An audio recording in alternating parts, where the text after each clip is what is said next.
அவர் உங்களை விசாரிக்கிறபடியினால் உங்கள் கவலையெல்லாம் அவர் மேல் வைத்து விடுங்கள். வைக்கிறோமா? கவலை இருக்கா? சங்கடம், கவலைகள் இல்லாத மனிதர்கள் உலகத்தில் இருக்க முடியாது. இப்படிதானே? வரும், கவலைகளும் சங்கடங்களும் வரும். ஆனால் நாம் ஆலயத்திற்கு வருவது எதற்கு? ஆண்டவரிட என்கிட்ட கவலை இருக்குது, என்கிட்ட சங்கடம் இருக்குது, உண்மையில் அந்த பாரத்தை நான் வைத்து விட்டேன். அதை ஆண்டவர் என்ன செய்வாங்க? இப்போ நமக்காக இந்த நாட்களிலே அவங்க சுமந்து கொண்டு இருக்கிறார்கள். அந்த கவலை பாரங்கள் எல்லாவற்றையும் தேவன் மாற்றுவார். இன்றைய நாளிலும் முதலாவது நாம் வாசித்ததன் பிரகாரமாக ரோமர் 5ஆம் அதிகாரம் 1வது வசனத்திலே வாசித்ததன் பிரகாரம் தேவனிடத்திலே சமாதானத்தை நாம் பெற்றிருக்கிறோம். தேவ சமாதானத்தை நாம் பெற்றவர்களாக இருக்கிறோம். ஆனால் இன்றைய நாட்கள் உலகமானது எந்த இடங்களுக்குள்ளாக சென்று கொண்டு இருக்கிறது என்பதை நாம் அறிந்திருக்கிறோம். அப்படிதானே? இன்றைக்கு சமாதானம் நாம் இருக்கிற இந்த நாடுகளிலும் நம்மை சுற்றியுள்ள நாடுகளிலும் சமாதான குறைபாடுகள், அதன் மூலமாய் நமக்குள்ளும் அந்த சமாதான குறைபாடுகள் காணப்படுகிறது. அப்படிதானே? இன்றைய நாளிலும் ஒரு எமர்ஜென்சி யாருக்காவது போக வேண்டும், இந்தியா செல்ல வேண்டும், ஏதாவது ஒரு எக்ஸாமோ இல்லை ஏதாவது ஒரு காரியத்திற்காக செல்ல வேண்டும் என்று சொன்னால் நம்மளால் இன்றைய நிலைமையில் முடியாது. அப்போ நம்மளுடைய சமாதானம் இருக்குமா? நம்மக்கிட்ட இருக்குமா? இருக்குமா இல்லையா? சொல்லுங்கள். இல்லையா? இருக்காது. ஆனால் ஆண்டவராகிய இயேசு கிறிஸ்துவின் மூலமாய் கர்த்தரிடத்தில் உள்ள சமாதானத்தை நாம் பெற்றிருக்கிறோம்னு சொல்லி வாசிக்கிறோம். அப்படிதானே? ஆனால் சமாதானம் நம்மளிடத்தில் இருக்காது. அதற்காகத்தான் வாசித்தது போல் 1 பேதுருவில் வாசித்தன் 5ஆம் அதிகாரம் 7ஆம் வாசித்ததன் பிரகாரம் நமக்கு கொடுக்கப்பட்டு இருக்கிற வார்த்தை, அவர் உங்களை விசாரிக்கிறபடினால் உங்கள் கவலைகளை அவர் மேல் வைத்து விடுங்கள். சமாதான குறைச்சல் வரும்பொழுது நமக்கு கவலையானது வரும். அதை என்ன செய்யணும்? அவர் மேலே வச்சுருங்க. அவர் தான் நமக்கு வாழ்க்கை எல்லாமே இருக்கிறார். இந்த பாடலை மகிமைப்படுத்தி ஆண்டவருக்குள்ளாக தேவனுக்குள்ளாக பாடும் பொழுது நம்மளிடத்திலே சமாதானம் உண்டாகும் என்று நாம் விசுவாசிப்போம். அவர் நமக்கு எல்லாமா இருக்கிறார்.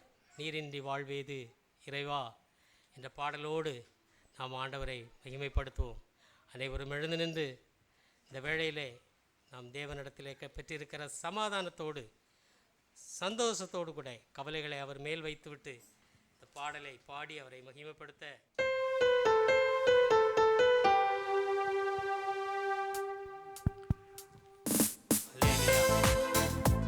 நீரின்றி வாழ்வேது இறைவா, நினைவின்றி மகிழ்வே தேவா.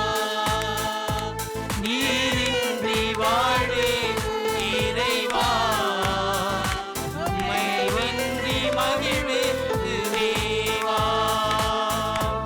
உலகத்தில் ஊராண்டு நான் வாழ்ந்த போதும், உலகத்தில்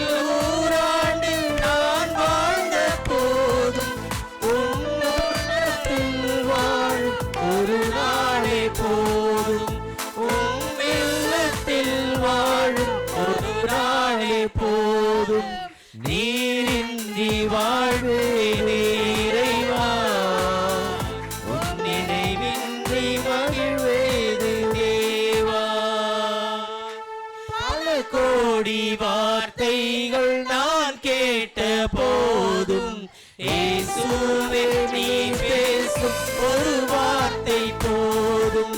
பல கோடி வார்த்தை நான் கேட்ட போதும், இயேசுவே நீ பேசும் ஒரு வார்த்தை போதும்.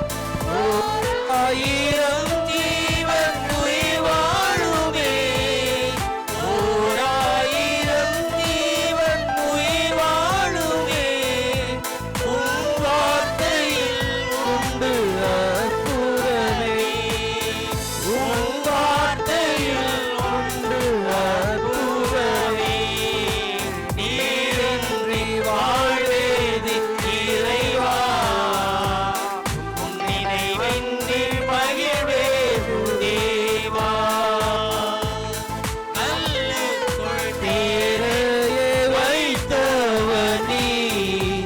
அதற்குள்ளும் ஜீவனை தந்தவர் நீ, கல்லுக்குள் தேரையை வைத்தவர் நீ, அதற்குள்ளும் ஜீவனை தந்தவர் நீ.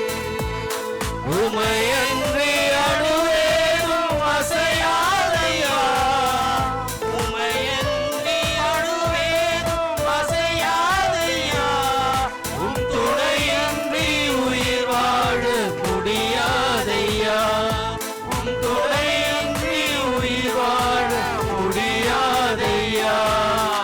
நீரின்றி வாழ்வேது இறைவா, உன் நினைவின்றி மகிழ்வேது தேவா.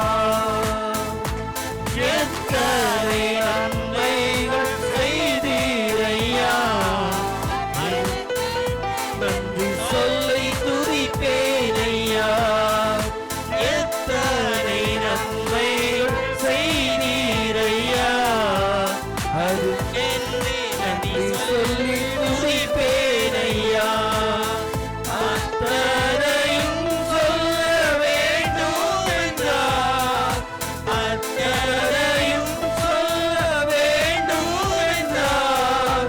1000 ஆண்டுகள் போதாதையா, 1000 ஆண்டுகள் போதாதையா.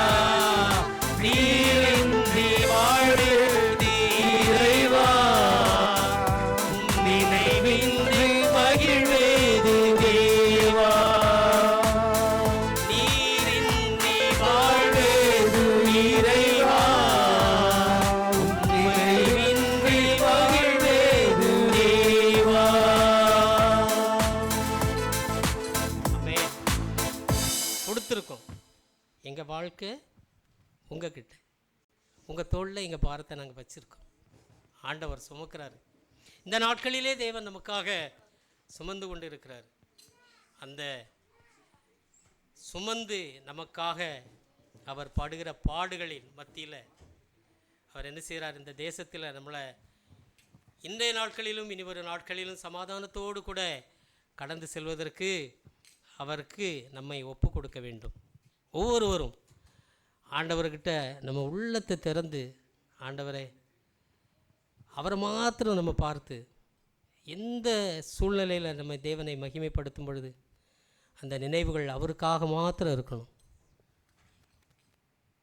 எப்பொழுதும் எல்லா வருடங்களிலும் எல்லா நேரங்களிலும் வாசிக்கிறோம் நம்ம, இரத்தம் சிந்தினீர் எனக்காக அப்படின்னு வாசித்து அதை படித்துவிட்டு சென்று விடாமல் உள்ளத்தனையாய் என் தேவன் எனக்காக ஆண்டவரே இரத்தம் சிந்தினீங்களே, அதனால தான் இன்றைய நாளிலும் இந்த தேசங்களிலும் நாம் சமாதானத்தோடு கடந்து கொண்டு இருக்கிறோம். அப்படிதானே? பெரியவர்கள் நம்ம எங்கேயாவது வீடுகளில் நம்மளுடைய எங்கே வெளி இடங்களுக்கு நம்ம புறப்பட்டு செல்லும் பொழுது நம்மளுடைய பெரியவர்கள் வந்து நெற்றியில் ஒரு சிலுவை போட்டு ஒரு ஆசீர்வாதத்தை வைப்பார்கள். கடந்து செல்லும் பொழுது தேவனுடைய ஆசீர்வாதத்தோடு கூட நீ கடந்து செல்ல வேண்டும் என்று சொல்லி. எவ்வளவோ ஆபத்துகள் நம்மை சூழ்ந்திருக்கிறது, நமக்கு கண்ணுக்கு தெரியாது. ஆனால் நம்மை சுற்றியும் நம்மளுடைய ஆண்டவராகிய இயேசு கிறிஸ்துவனுடைய இரத்தமானது என்ன செய்யப்பட்டு இருக்கிறது? சிந்தப்பட்டு இருக்கிறது. அந்த இரத்தத்தை தாண்டி ஒருத்தன் என்ன செய்ய முடியாது? ஒரு சாத்தானானவன் நம்மை தொட முடியாது. நம்ம எங்கே இருக்கிறோம்? ஆண்டவருடைய இரத்தம் சிந்தின அந்த மகிமை பிரஸ்தாபத்தின் நடுவில் இருக்கிறோம். அந்த இடங்களிலே இருக்கும் பொழுது அதை மீறி ஒருவனும் வர முடியாது. இந்த புறஜாதி மக்கள் பார்த்துருப்பீங்க, சில நேரங்களிலே அவர்களுக்கு பழைய காலங்களில் அவர்களுக்கு ஆபத்துக்கள் வரும்பொழுது என்ன செய்வாங்களாம்?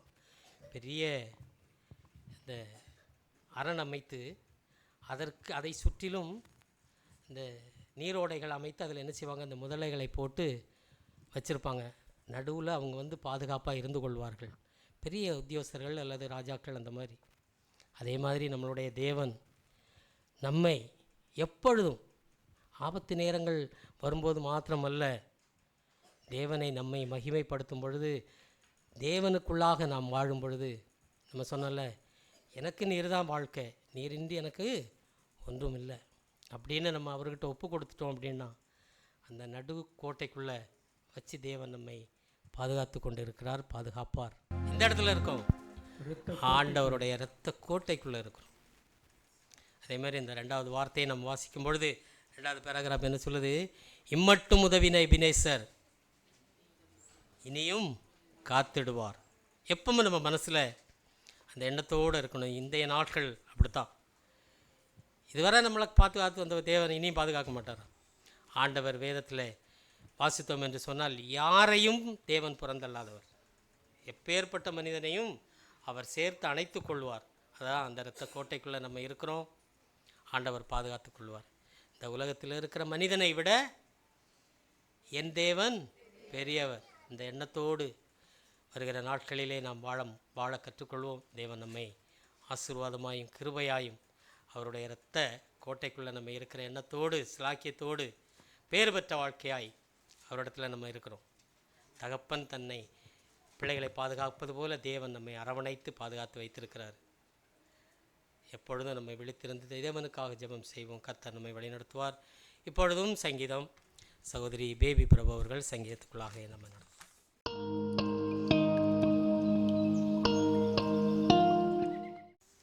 மாறி மாறி வாசிக்கும்படியாக தெரிந்து கொண்ட சங்கீதம் 122. சங்கீதம் 122. 122வது சங்கீதமானது தாவீது பாடின ஆரோகண சங்கீதம். ஆரோகண சங்கீதம் என்பது சந்தோஷத்திற்காகவும் மகிழ்ச்சிக்காகவும் தேவனை துதிப்பதற்காக பாடப்பட்ட சங்கீதம். விசேஷமாக இஸ்ரவேல் ஜனங்கள் கர்த்தருடைய பண்டிகைக்காக செல்லும் போது மகிழ்ச்சியோடும் ஆரவாரத்தோடும் தேவனை பாடி செல்வார்களாம். இந்த சங்கீதம் தாவீது ராஜா எழுதும்போது கர்த்தருடைய நகரம் ஆலயம் எப்படிப்பட்டது என்பதை அவர் துதியோடு எழுதியிருக்கிறார். ஆலயத்தில் இருக்கும்போது தேவனுடைய அன்பை, ஜனத்தின் மேலிருக்கும் அன்பை வெளிப்படுத்துவதாக இந்த சங்கீதம் எழுதப்பட்டிருக்கிறது. 122வது சங்கீதம் 3 பகுதியாக பிரிக்கலாம். 1-2 வசனங்கள் எருசலேமின் மகிழ்ச்சி, 3, 4, 5வது வசனம் எருசலேமின் மேன்மை, 6, 7, 8, 9வது வசனம் எருசலேமின் அன்பு கருணையை சொல்வதாக இருக்கிறது. அந்நாட்களில் இஸ்ரவேல் ஆண் மக்கள் வருஷத்தின் 3 தரம் எருசலேமுக்கு வர வேண்டும். எப்பொழுதெல்லாம் வர வேண்டும் என்று யாத்திரையாகவும் 23:17 சொல்லியிருக்கிறது. உபாகமும் 16:16 புளிப்பில்லாத அப்ப பண்டிகையிலும் வாரத்தின் பண்டிகையிலும் கூடார பண்டிகையிலும் உன் ஆண் மக்கள் எல்லாரும் தேவன் இருந்து கொள்ளப்பட்ட சந்ததிக்கு முன்பாக வந்து காணப்படவர்கள். இது இஸ்ரவேலின் ஒரு பிரமாணம். இதை யாரும் இஸ்ரவேல் ஜனங்கள் யாரும் மீறக்கூடாது என்று சொல்லியிருக்கிறது. அப்படி 1-2வது வசனம் என்ன சொல்லியிருக்கிறது என்றால், கர்த்தருடைய ஆலயத்திற்கு போவோம் வாருங்கள் என்று எனக்கு அவர்கள் சொன்னபோது மகிழ்ச்சியாக இருந்தேன். அவர்கள் எருசலேமுக்கு செல்லும் வழியில் மிகவும் பர்வதம், மலைகள் அப்படிப்பட்ட எல்லாவற்றையும் தாண்டி இஸ்ரவேல் ஆங்காங்கே இருக்கக்கூடிய ஜனங்கள் எருசலேமுக்கு வருவார்கள். அவர்கள் வாசஸ்தலங்களில் வந்து நிற்கும் போது அவர்கள் அத்தனை மகிழ்ச்சியோடு வந்து நிற்பார்களாம். எருசலேமின் மேன்மையை குறித்து 3, 4, 5வது வசனம் சொல்லியிருக்கிறது. எருசலேமின் இசைவினைப்பான நகரமாய் கட்டப்பட்டிருக்கிறது. தாவீது ராஜா எபோசியரிடத்திலிருந்து கைப்பற்றி எருசலேம் நகரத்தை கட்டிடங்களாகவும் நகரங்களாகவும் அவர் பலமான தூண்களையும் கட்டினார் என்பதை அறிந்திருக்கிறோம். அங்கே இஸ்ரவேலுக்கு சாட்சியாக கர்த்தரின் ஜனங்களாகிய கோத்திரங்கள் கர்த்தரின் மகிமை நாமத்தை சோஸ்திரிப்பதற்கு போகும். அங்கு யாரெல்லாம் கர்த்தரை சோஸ்திரிப்பதற்கு போவார்கள் என்றால் இஸ்ரவேலின் அநேக கோத்திரங்கள் கர்த்தரை தேவனை சோஸ்திரிப்பதற்காக அங்கு செல்வார்கள். அங்கு எதற்காக போகிறார்கள்? ஆசாரியர்கள், லேவியர்கள் தேவனுடைய பண்டிகையை கற்றுக் கொடுப்பார்கள், தேவனுடைய பிரமாணங்களை கற்றுக் கொடுப்பார்கள், கர்த்தருடைய கற்பனையை கற்றுக் கொடுப்பார்கள், ஆண்டவருடைய சாட்சிகளை சொல்லுவார்கள். சங்கீதம் 48:1 இந்த எருசலேமை குறித்து என்ன சொல்கிறது என்றால், மகாராஜாவின் நகரம். அங்கே தாவீதின் வம்சத்தாருடைய சிங்காசனங்களாகிய நியாயாசனங்கள் வைக்கப்பட்டிருக்கிறது. நியாயாசனங்கள் யாருக்காவது நியாயம் விசாரிக்க வேண்டும் என்றால் எருசலேமுக்கு செல்வார்கள். அங்கு நியாய பிரமாணம் என்பது அவருடைய சட்டம் என்பது எழுதப்பட்டிருக்கிறது. 6வது வசனம் என்ன சொல்லியிருக்கிறது என்றால், எருசலேமின் சமாதானத்திற்காக வேண்டிக் கொள்ளுங்கள். உன்னை நேசிக்கிறவர்கள் சுயித்திருப்பார்களாக. நாம் எருசலேமின் சமாதானத்திற்காக வேண்டிக் கொள்ள வேண்டும். அப்படி வேண்டிக் கொள்வோமானால் உன் அலங்கத்துக்குள்ளே சமாதானமும் அரண்மனைக்குள் சுகம் இருப்பதாக என்று தாவீது ராஜா சொல்லியிருக்கிறார். என் சகோதரர் நிமித்தமும் என் சிநேகிதர் நிமித்தமும் உன்னில் சமாதானம் இருப்பதாக என்று சொல்கிறார். தாவீதுக்கு எருசலேமில் அநேக சகோதரர்களும் நண்பர்கள் இருந்தார்கள். யாரெல்லாம் அவர்கள் என்றால் லேவியர் ஆசாரியர்கள். அவர்களை அழைத்து தேவனை அவர் அந்நாட்களில் துதிக்கிறவராய் இருந்திருக்கிறார். எங்கள் தேவனாகிய கர்த்தரின் ஆலயத்து நிமித்தம் உனக்கு நன்மை உண்டாக தேடுவேன். 1 நாளாகமும் 29:2-3 யாராவது வாசியுங்கள். எங்கள் தேவனாகிய கர்த்தரின் ஆலயத்து நிமித்தம் உனக்கு நன்மை உண்டாக தேடுவேன். தாவீது ராஜா கர்த்தரை ஆலயத்தை கட்டுவதற்காக அவர் எல்லாவற்றையும் சேர்த்து வந்தார். அவருக்கு உண்டான இன்னும் என் தேவனாகிய ஆலயத்தின் மேல் நான் வைத்திருந்த வாஞ்சியினால் பரிசுத்த ஆலயத்திற்காக நான் சவதரித்த அனைத்தையும் தவிர அவருக்கு சொந்தமான பொன்னையும் வெள்ளியும் அது கூட அவர் கர்த்தருடைய ஆலயத்திற்கென்று கொடுக்க வாஞ்சியாக இருந்தார். ஆனால் கர்த்தருடைய ஆலயம் சாலமோனால் கட்டப்பட்டது என்பதை நாம் அறிவோம். கர்த்தருடைய ஆலயத்திற்கென்று நாம் வாஞ்சியாய் ஒவ்வொரு காரியங்களையும் நாம் செய்யும் போது தேவன் நம்மளை ஆசீர்வதிப்பார். நம் அலங்கத்திற்குள்ளே சமாதானமும் நம் அரண்மனைக்குள் சுகமும் இருப்பதாக என்று சங்கீதங்களில் சொல்வது போல தேவன் நம்ம ஒவ்வொருவரையும் ஆசீர்வதிப்பாராக. ஆமென். சங்கீதத்தை கொடுத்த சகோதரிக்கும் வாழ்த்துக்களையும் நன்றிகளையும் தெரிவித்துக் கொள்கிறேன். ஆண்டவர் வார்த்தைகளை எப்படி கொடுப்பாங்க அப்படின்னு தெரியாது. நான் முதலாவது இன்றைய நாளிலும் வாசித்த வார்த்தை என்ன? தேவனிடத்திலே சமாதானத்தை நாம் பெற்றிருக்கிறோம் என்று சொல்லி வாசித்தேன். பாருங்கள், சகோதரியும் அந்த சமாதானத்திற்குள் உன் அலங்கத்திற்குள்ளும் சமாதானமும் அரண்மனைக்குள் சுகமும் இருப்பதாக. அடுத்த வார்த்தையை பாருங்கள், இருப்பதாக. சமாதானம் இன்றைய நாட்களில் எவ்வளவு முக்கியம் என்பதை நாம் அறிந்து கொண்டோம் சங்கீதத்தின் மூலமாக. சமாதானத்தை இன்றைய நாட்களிலும் இந்த கிழக்கு பிராந்திய தேசங்கள்னு சொல்லக்கூடிய நம்ம ஆசிய தேசங்கள் இழந்து கொண்டு இருக்கிறது. நம்ம இந்திய தேசத்திலும் கூட அந்த சமாதானமின்மை இன்றைய நாட்களில் இருக்குல்ல, நிறைய. இங்கே விட நம்ம தேசம் அதிகமாக இன்றைய நாட்களிலும் மக்கள் புலம்பிக் கொண்டு இருக்கிறாங்க. முதலாவது கேஸ் இல்லை, இரண்டாவது பெட்ரோல் இல்லை. கொஞ்ச நாள் தான் இருக்கும் அப்படின்னு. பெட்ரோலும் கேஸும் இல்லை அப்படிங்கும்போதே எவ்வளோ பெரிய ஒரு இன்றைக்கி நியூஸ்லலாம் பார்த்தீங்க அப்படின்னா டீ இட்லி வடை சில கடைகளில் கண்டிப்பாக கிடையாது அப்படின்னு போட்டிருக்காங்க. சில பெரிய பெரிய சிட்டிகளில் அந்த அளவிற்கு. அது மாத்திரமல்ல, இன்றைய நாட்களிலும் கிராமப்புறங்களிலும் கூட அதிகமாக இன்றைய நாட்களில் விறகடுப்பு எரிக்கிறத விட கேஸ் தான் கூடுதலாக உபயோகிச்சுக்கிட்டு இருக்கிறாங்க. மக்கள் விறகடுப்புங்கிறதே மறந்துட்டாங்க. எவ்வளவு ஒரு சமாதானக்கேடு வந்து கொண்டு இருக்கிறது. அந்த சமாதானக்கேடுக்காக சமாதானம் முற்றிலும் வர வேண்டும். அதற்கு நம்மை ஒப்பு கொடுக்க வேண்டும். நாம் ஒவ்வொருவரும் அதற்கு பாக்கியவான்களாய் ஆண்டவரிடத்திலே தேவன் இந்த இடத்திலிருந்து, இந்த உலகத்திலிருந்து அவர் செல்வதற்கு முன்பாக தன் சீடர்களிடத்தில் என்ன சொன்னாங்க? என் சமாதானத்தை உங்களுக்கு நான் விட்டு செல்கிறேன். இந்த சமாதானத்தை எங்கெல்லாம் நீங்கள் கொடுக்கணும், உலகம் முழுவதும் கொடுக்கணும் அப்படின்னு சொல்லிட்டு சீடர்கள் இடத்துல கொடுத்தாங்க. அந்த சமாதானம் என்பது வெறும் வார்த்தையாக இல்லாமல் நம்ம நினச்சிக்கிட்டு இருக்கோம் இன்றைக்கி ரொம்ப பாதுகாப்போட ரொம்ப இதோடு இருக்கும் அப்படின்னு சொல்லி. வெளியில் நடக்கிற காரியங்கள் நமக்கு தெரிவதில்லை. நியூஸில் பார்க்கும்போது ஒவ்வொரு நாளும் ஒவ்வொரு விதமான பிரச்சனைகள் வந்து கொண்டு இருக்கிறது.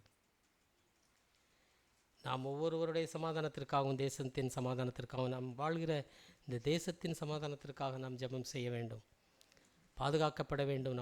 நம்மளுடைய அதிகாரிகள் அனைவரும் சமாதானத்தோடு நாம் ஜெபம் செய்வோம். தேவன் நம்மை ஆசீர்வாதமாய் வழி நடத்துவார். இப்பொழுதும் துதி ஆராதனைக்குள்ளாக கடந்து செல்வோம். துதி ஆராதனையை சகோதரன் கிறிஸ்டி அவர்கள் நடத்துவார்கள்.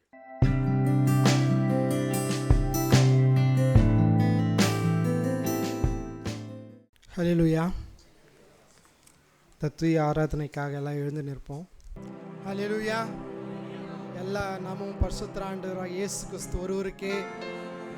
ஹல்லேலூயா. எல்லாரும் சந்தோஷமாக இருப்பீங்க நான் நம்புகிறேன். கர்த்தருக்குள் உலகத்தில் அநேக பிரச்சனைகள் இருக்கும், ஆனால் நம்ம கர்த்தருக்குள் சந்தோஷமாக இருக்கணும். ஆமென். சரிங்களா? நம்ம உலகத்தில் நம்ம வேலை நிமித்தமாக இருக்கலாம், நம்ம குடும்ப நிமித்தமாக இருக்கலாம், அதில் நம்மளுக்கு சந்தோஷம் வரலாம், துக்கம் வரலாம். ஆனால் இந்த சபையில் நம்ம ஆண்டவரை தேடி வரும்பொழுது நம்ம துக்கம் எல்லாமே போயிடும். ஏன்னா பைபிளில் சொல்லி கர்த்தருக்குள் சந்தோஷமாக இருக்குன்னு தான் சொல்லியிருக்குது. சரிங்களா? ஆண்டவர் உலகத்துக்குரிய காரியங்களாகட்டும், ஆண்டவருக்குரிய காரியங்களாகட்டும், ஆண்டவர் எல்லா ஆசீர்வாதத்தை நம்மளுக்கு கொடுப்பாருன்ட்டு கர்த்தருக்குள் விசுவாசிப்போம். இந்த துதி ஆராதனை நம்ம ஆண்டவரோடு நெருங்கி ஜீவிக்க நான் அனைவரும் அழைக்கிறேன். கண்களை மூடி ஆண்டவரை ஆராதிக்கலாம். ஆண்டவரை ஆராதிக்கும் பொழுது ஆண்டவர் நம்ம உள்ளத்தில் பேசுவாங்க, ஆண்டவரை நம்ம நிரப்புவாங்க, ஆண்டவர் சத்தியத்தில் நம்மளை நடத்துவாங்க. இந்த உலகத்தில் நம்ம நல்லபடியாக நம்ம வாழணும்னா இந்த இடத்துல ஆண்டவரோடு நம்ம நெருங்கி ஜீவிக்கிற இந்த அனுபவத்தை நம்ம பெற்றுக்கொள்ளும் பொழுது உலகத்தில் மற்றவர்களுக்கு முன்னாடி நம்ம சாட்சியாக வாழ ஆண்டவர் நம்மளை பலப்படுத்துவாங்க. இந்த ஒரு சில நிமிஷம் மாத்திரம் நம்ம ஆண்டவரோட உறவாடும்படியாய் ஆண்டவரை துதிக்கும் பொழுது ஒரு பெரிய சந்தோஷம் கிடைக்கும். இந்த உலகம் கொடுக்காத சந்தோஷம் அது வேற, உலகம் கொடுக்குற சந்தோஷம் வேற, ஆண்டவர் கொடுக்குற சந்தோஷம் வேற. அதுவும் குறிப்பாக ஆண்டவரை துதிக்கும் பொழுது அந்த ஒரு பெரிய சந்தோஷம் நம்மளுக்கு கிடைக்கும். சரிங்களா? ஆண்டவரை நம்ம மகிழ்ச்சியாய் பாடி சந்தோஷமாக ஆண்டவரை துதிக்கலாம். ஆண்டவர் நம்ம ஆண்டவரை தெரிந்து கொள்ள ஆண்டவர் நம்மளை தேர்ந்தெடுத்திருக்கிறாங்க. எப்பன்னு சொன்னால் பைபிளில் சொல்லியிருக்கோம், தாயின் கருவிலே நம்மளை தேர்ந்தெடுத்தன்னு சொல்லி. தாயின் கருவில நம்மளை தேர்ந்தெடுத்தவர் இம்மட்டும் நம்மளை பாதுகாத்து வழிநடத்திருக்கார். ஏன்னா நம்ம எல்லாம் இப்போ இருக்கிற சூழ்நிலை எல்லாமே பார்த்து கொண்டிருக்கோம். கொஞ்சம் 2-3 நாளைக்கு முன்னாடி என் ஃப்ரெண்டுக்கிட்ட ஃபோனில் பேசினேன். அவங்க வீட்டுக்கு மேலே அந்த குண்டுலாம் போயிட்டுருக்கு, வெளியெல்லாம் போய் பார்க்காதீங்கன்ட்டு அவங்க அனௌன்ஸ் பண்ணியிருக்காங்க கத்தாரில், தோகால். ஆனால் தேவன் நம்மளை எந்த ஒரு பயமும் இல்லாமல் ஒரு சேஃபாக இந்த இடத்துல நம்மளை வச்சுருக்காங்க. அதற்காக நம்ம ரொம்ப ரொம்ப ஆண்டவருக்கு நன்றி சொல்லுது. அநேகர் இந்த நாட்களை விடுமுறைக்கு போக முடியல, போனவங்க ரிட்டர்ன் வர முடியல, எவ்வளோ ஒரு பிரச்சனை இருக்கட்டும், ஆனால் ஆண்டவர் ஒவ்வொருத்தரும் பாதுகாக்கிறார். இந்த சூழ்நிலையெல்லாம் மாறணும். அதற்காக தனித்தனியாக அவங்கவுங்க வீட்டில் எல்லாருமே நீங்கள் ப்ரேயர் பண்ணுங்க. கண்டிப்பாக இந்த சூழ்நிலாம் மாறி சமாதானத்தின் தேவன் ஒரு சமாதானத்தை கொடுக்கணும்னு சொல்லி நம்ம வீட்டில் ப்ரேயர் பண்ணலாம். இந்த நேரத்துலையும் ஆண்டவர் மகிழ்ச்சியாய் நம்ம ஒரு பாடலை பாடி சந்தோஷமாய் ஆண்டவரை மகிமைப்படுத்துவோம். மகிழ்வோம் மகிழ்வோம் தினமாக மகிழ்வோம், இயேசுராஜனம் சொந்தமாயினார். இந்த பாதலத்தின் சொந்தக்காரரவர், இந்த உள்ளத்தில் சொந்தமானார். இந்த பாதலத்தின் சொந்தக்காரரவர், இந்த உள்ளத்தில் சொந்தமானார். ஆனந்தமே பரமானந்தமே, இது மாபெரும் பாக்கியமே. ஆனந்தமே பரமானந்தமே, இது மாபெரும் பாக்கியமே. இந்த பாதலத்தில் சொந்தக்காரரவர், இந்த உள்ளத்தில் சொந்தமானார். இந்த பாதலத்தில் சொந்தக்காரரவர், இந்த உள்ளத்தில் சொந்தமானார்.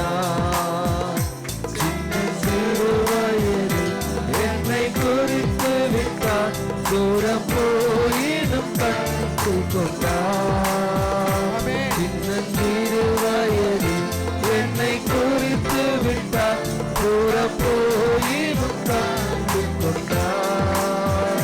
தமது ஜீவனை எனக்கும் அளித்து ஜீவன் பெற்றுக் கொள்ளுரைத்தார். தமது ஜீவனை எனக்கும் அளித்து ஜீவன் பெற்றுக் கொள்ளுரைத்தார். ஆனந்தமே பரமானந்தமே, இது மாபெரும் பாக்கியமே. ஆனந்தமே பரமானந்தமே, இது மாபெரும் பாக்கியமே. இந்த பாதலத்தின் சொந்தக்காரரம், பெரிய ஆசீர்வாதத்தில் சொந்தமானார். இந்த பாதலத்தின் சொந்தக்காரரம்,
சொந்தக்காரர் எந்த உள்ளத்தின்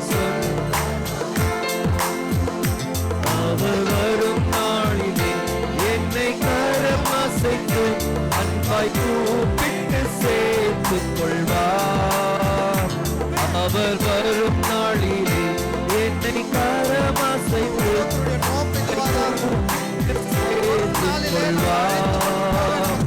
அவர் சமூகமதில் அங்கே அவருடனே ஆடி பாடியே மகிழ்ந்திடுவேன். அங்கே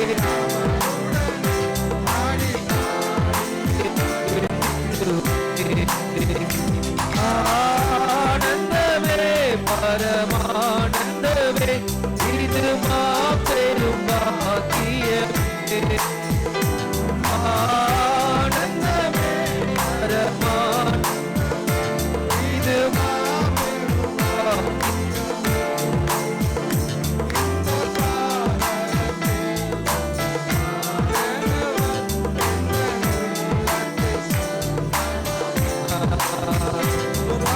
பாதலத்தின் சொந்தக்காரர் எந்த உள்ளத்தின் சொந்தமானார்.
ஒப்பு கொடுத்தா போதுங்க.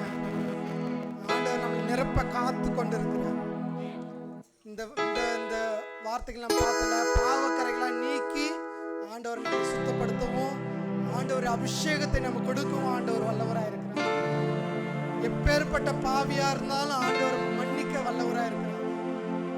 இறக்குற சூழ்நிலையில் அந்த கல்லன் ஆண்டவரத்தை இறக்கம் பெற்று மன்னிப்பை பெற்றுக்கொண்டான். நம்மளுக்கு டைம் இருக்கு. ஆண்டவருங்க நிறைய டைம் நம்மளுக்கு கொடுத்துருக்குறாங்க. ஆண்டவருக்குள்ளாய் நம்ம வருவதுக்கு நிறைய நேரம் கொடுத்துருக்குறாங்க. ஆனால் எல்லா காலம் சமீபமாக இருக்குதுன்னு ஆண்டவர் சொல்றாங்க. காலம் இன்றைக்கு இருக்கிற மாதிரி நாளைக்கு இருக்காதுங்க. இன்றைக்கு நாளைக்கு ஒப்பு கொடுத்துக்கலாம், இல்லை அடுத்த வாரம் நம்ம பண்ணிக்கலாம், இல்லை இன்னும் கொஞ்ச நாள் இருக்கலாம், அப்படின்லாம் கிடையாது. காலங்கள் ஒரு நிமிஷம் மாத்திரம். அந்த ஒரு நிமிஷம் கூட நம்மளுக்கு டைம் கிடையாது. ஏன்னா அடுத்த நொடி என்ன ஆகும்ட்டு யாருக்குமே தெரியாது. காலங்களும் நேரங்களும் நம்மளுக்காக காத்திருக்காது. ஆண்டவர் நம்மளுக்காக காத்திருக்கிறார். நம்ம எப்ப மாறுவோம்னு சொல்லி நம்முடைய வாழ்க்கை முறை எப்ப மாற்றி ஆண்டவர் சமூகத்தில் நம்ம வருவோன்ட்டு காத்து கொண்டிருக்கிறார். ஆண்டவர் நம்மளுக்காக கண்ணீரோட காத்து கொண்டிருக்கிறார். ஆண்டவர் நம்ம கையை பிடிக்கலன்னா நம்ம எங்கேயோ போயிருக்கோம். நம்ம தவறி போனாலும் ஆண்டவர் நம்ம கையை பிடித்து கொண்டிருக்கிறதுனால மாத்திரம் நம்ம நிலைத்திருக்கிறோம். அவர் கரத்தில் நம்ம அடங்கி இருக்க ஆண்டவர் நம்மளை அழைக்கிறார். அவர் விட்டு நம்ம தூரம் போனா அவர் நம்ம பார்த்துட்டே தான் இருப்பாங்க. தவறி விழுந்தாலும் நம்மளை காப்பாற்றுவாங்க. ஆனால் தெரிந்தே நம்ம போனாலும் ஆண்டவர் அதை நம்ம எப்படி ஆண்டவர் நம்மளை காப்பாற்றுவார் நமக்கு தெரியும். ஏன்னா நம்ம அடிபட்டு தான் மேலே வரணுமோன்னு தெரியாது. அதனால் ஆண்டவர் கூப்பிடும் பொழுதே நம்ம அனைவரும் ஒப்பு கொடுக்க நம்ம அழைக்கப்படுகிறோம். நம்ம எந்த நிலைமையில இருந்தாலும் பரவாயில்ல, இருக்கிற நிலைமையிலே ஆண்டவர் அழைக்கிறவர். மனிதன் வேணா நம்மளுடைய ட்ரெஸ்ஸை பார்க்கலாம், நம்ம பணத்தை பார்க்கலாம், நம்மளுடைய ஸ்டேட்டஸை பார்க்கலாம், நம்ம படிப்பு பார்க்கலாம். ஆண்டவர் எதுவுமே பார்க்கறது இல்லை. குஷ்டரோகி கூட ஆண்டவர் நேசிக்கிறார். பாவிகளை நேசிக்கிற ஒரே தெய்வம் ஆண்டவராகிய இயேசு கிறிஸ்து மாத்திரம். நமக்காய் 99 ஆடுகளை விட்டு அந்த ஒரு ஆடை தேடி வருகிறார். பாவியானவரை நம்மை மீட்டெடுக்க இந்த உலக ரட்சகராய் வந்து இப்பொழுதும் நம்மளுக்காய் காத்து கொண்டிருக்கிறார்.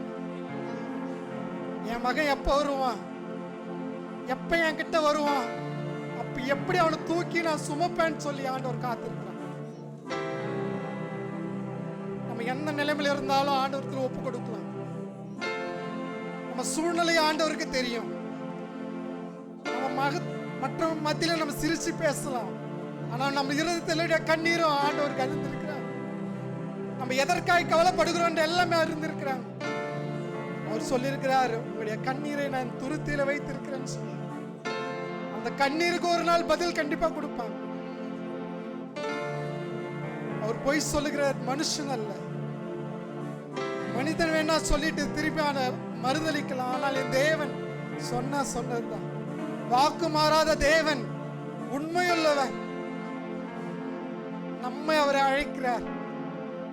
எவ்வளவு பேர் மத்தியில ஆண்டவர் நம்மளை தேர்ந்தெடுத்து சபைக்கு வந்து ஆண்டவரை தொழுது கொள்ளும்படியாய் நம்மளை உருவாக்கி கொண்டிருக்கிறார்.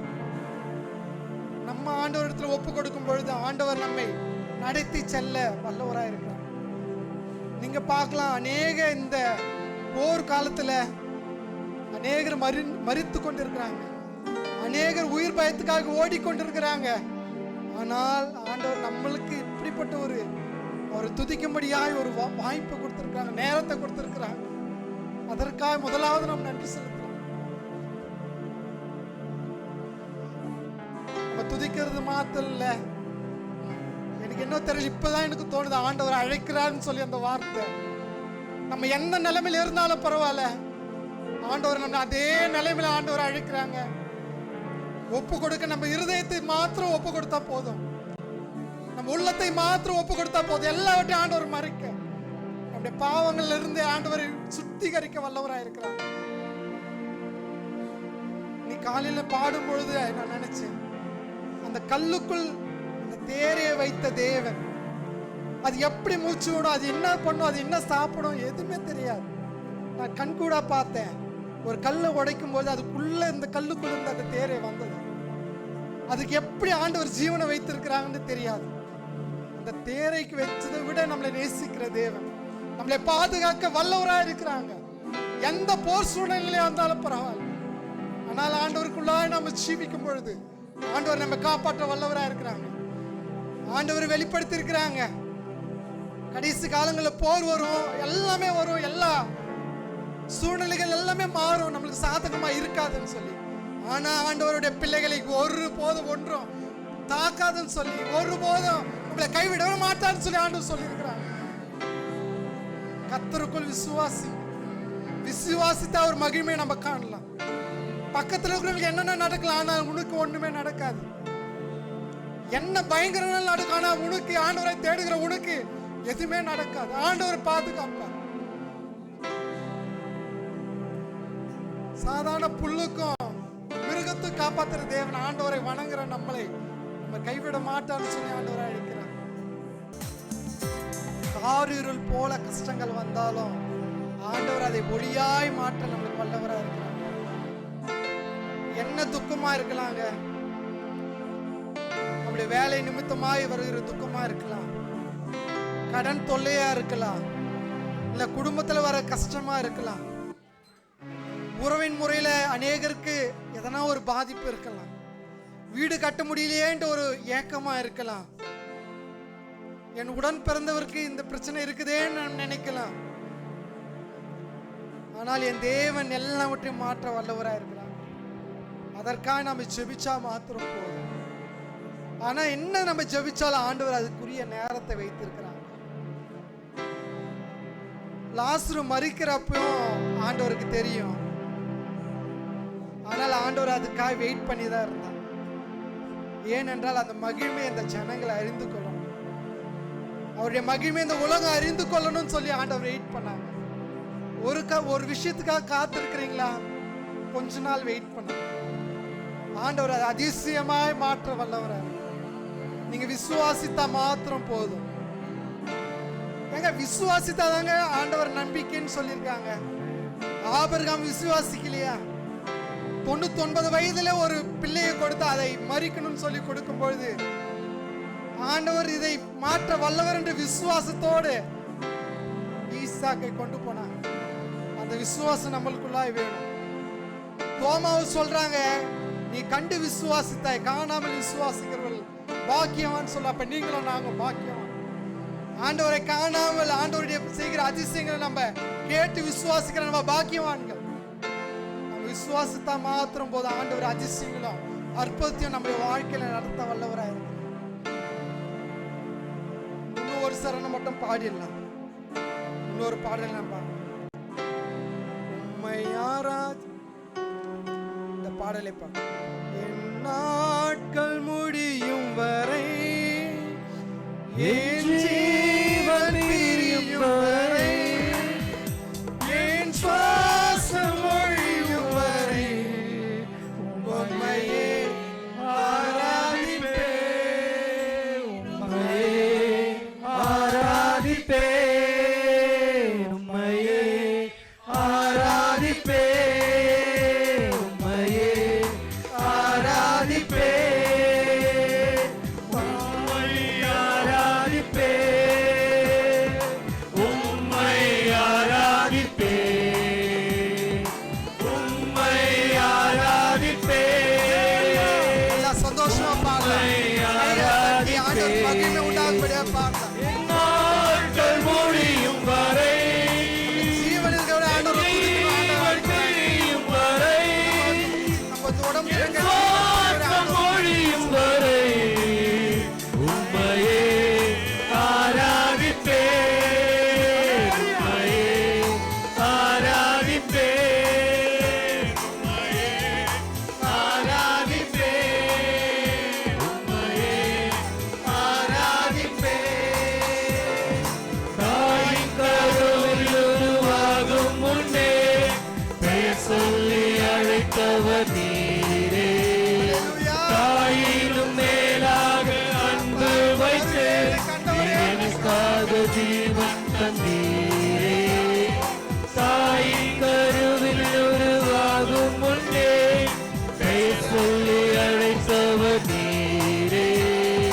தாயினும் மேலாக அன்பு வைத்து எனக்காக ஜீவன் தந்தீரே. நாட்கள் முடியும் வரை, என் ஜீவன் பிரியும் வரை, என் சுவாசம் ஒழியும் வரை உம்மையே ஆராதிப்பேன், உம்மையே ஆராதிப்பேன், உம்மையே ஆராதிப்பேன், உம்மையே ஆராதிப்பேன், உம்மையே ஆராதிப்பேன், உம்மையே ஆராதிப்பேன். எத்தனை முறை இடறினாலும் அத்தனையும் மன்னித்தீரே. நன்மையும் கிருபையும் தொடர செய்து மீண்டும் நடக்க வைத்தீரே. எத்தனை முறை இடறினாலும் அத்தனையும் மன்னித்தீரே. நன்மையும் கிருபையும் தொடர செய்து நடக்க வைத்தீரே. என்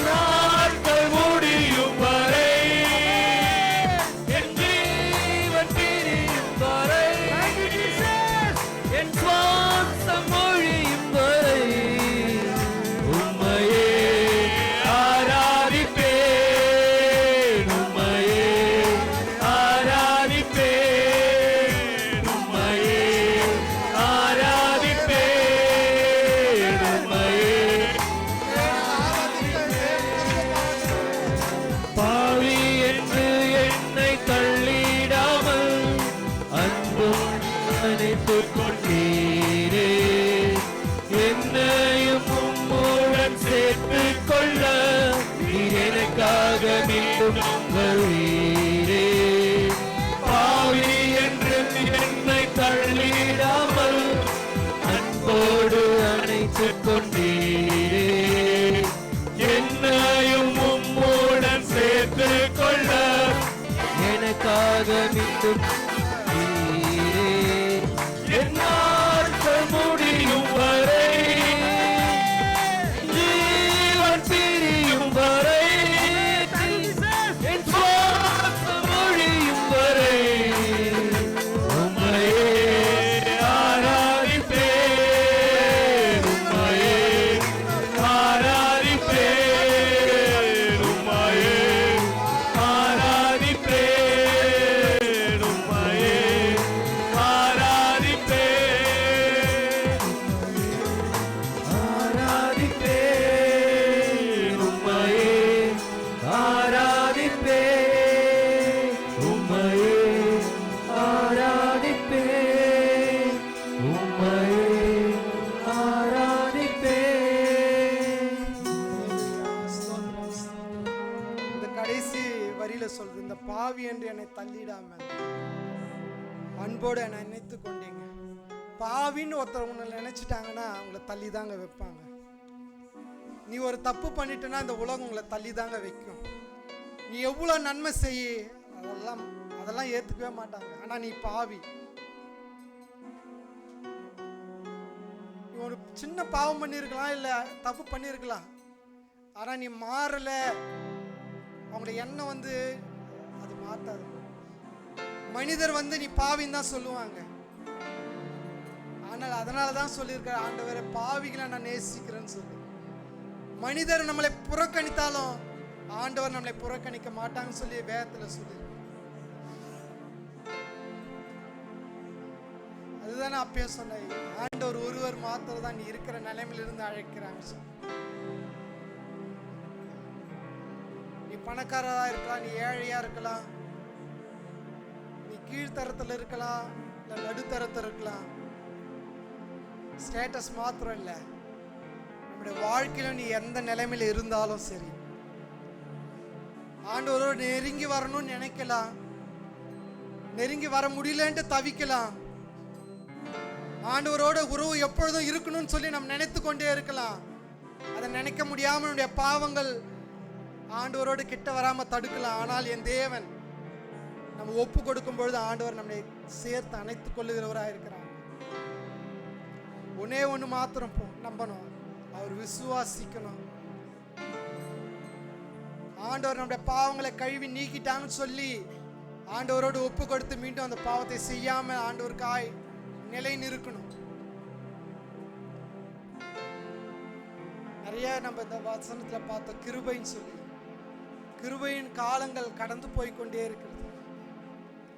ஆண்டவருடைய கிருபை இருந்தா இந்த போர்லாம் நடக்காதுங்க, சமாதான குலைச்சல்லாம் வராது.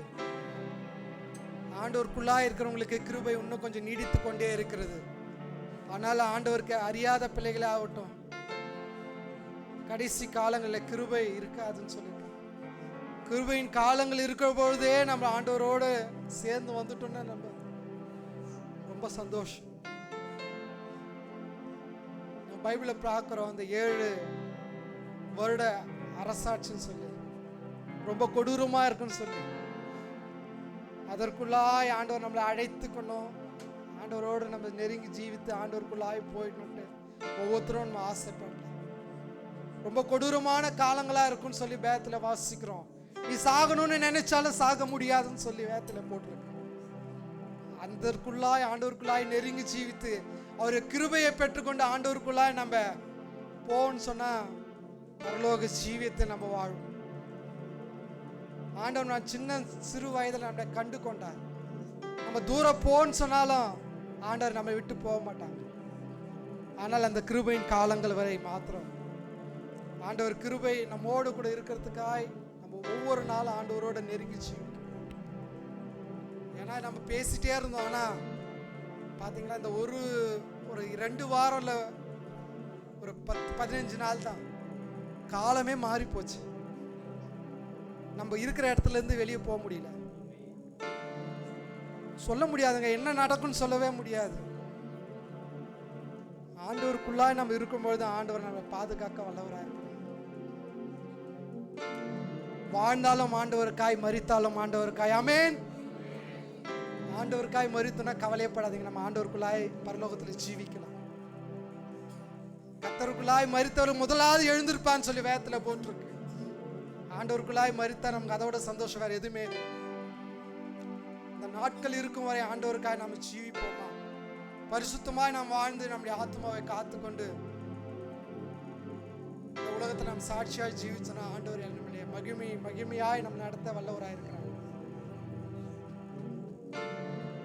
இந்த நாள் மாத்திரம் இல்லை, வருகிற எல்லா நாட்களும் ஆண்டவர் நம்மை பாதுகாத்து வழிநடத்த வல்லவராக இருக்கிறார். அனைவரும் விசுவாசிக்கலாம்.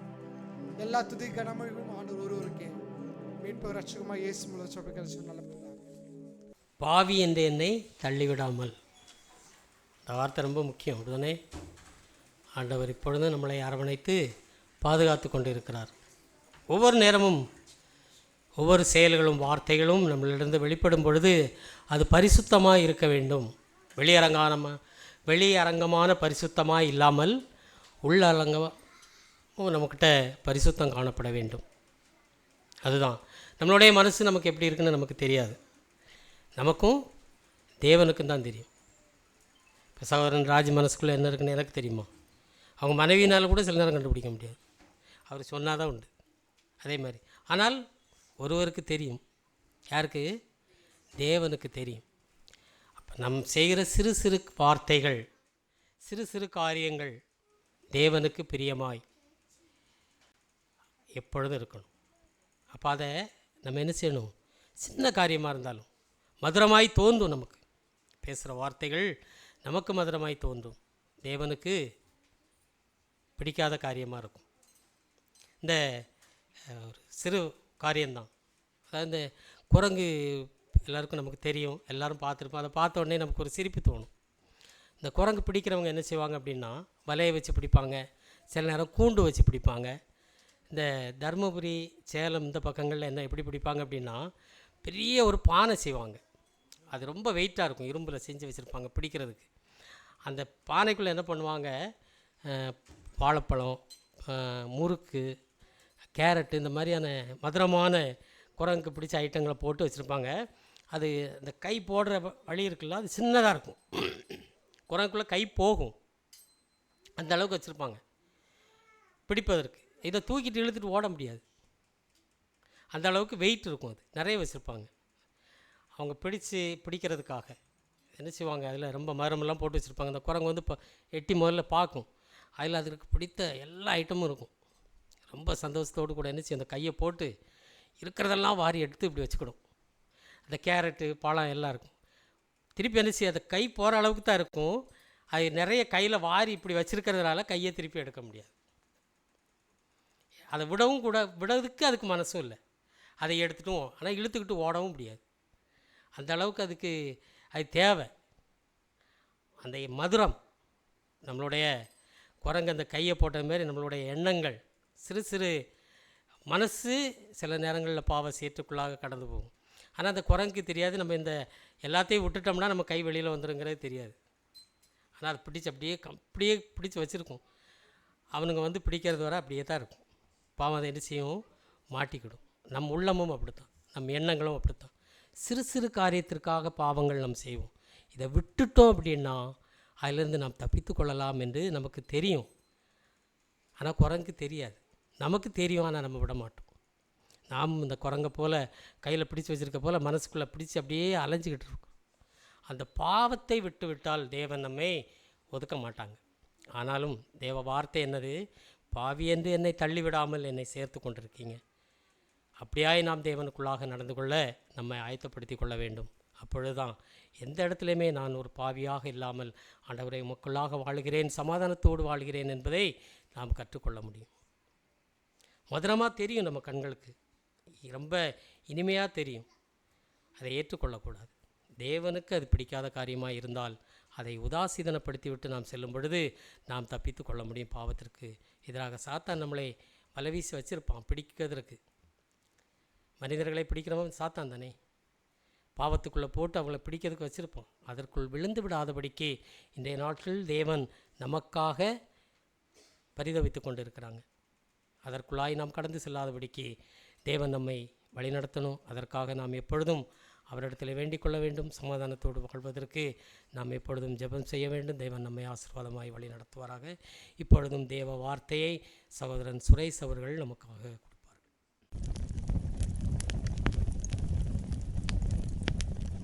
கர்த்தருடைய பரிசுத்த நாமத்துக்கு மகிமை உண்டாவதாக. கர்த்தர் தாமே கொடுத்த இந்த தருணத்துக்காக கர்த்தருக்கு கொடானுகுடி ஸ்தோத்திரம் செலுத்துகிறேன். இந்த நாளிலும் நாம் தியானத்துக்கென்று எடுத்துக்கொண்ட வேத வசனம் கலாத்தியர் 2ஆம் அதிகாரம் 20ஆம் வசனம். Galatians chapter 2 verse 20. கிறிஸ்துவுடனே கூட சிலுவையில் அறையப்பட்டேன், ஆயினும் பிழைத்திருக்கிறேன். இனி நான் அல்ல, கிறிஸ்துவே எனக்குள் பிழைத்திருக்கிறார்.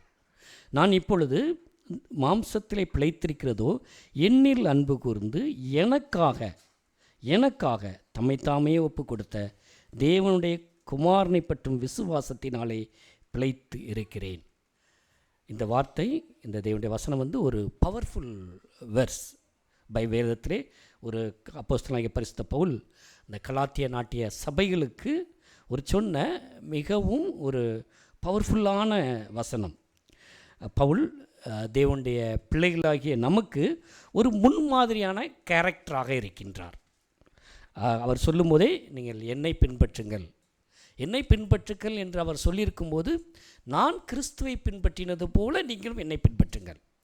அப்போ நமக்கு யார்? கிறிஸ்து தான் நமக்கு முன்மாதிரியாக இருக்கிறார். அப்போ அவர் பின்பற்றி நடந்திருக்கிறார். அது ஒரு சக்ஸஸ்ஃபுல் ஒரு லைஃப், சக்ஸஸ்ஃபுல் ஒரு கேரக்டராக இருந்திருக்கின்றார்.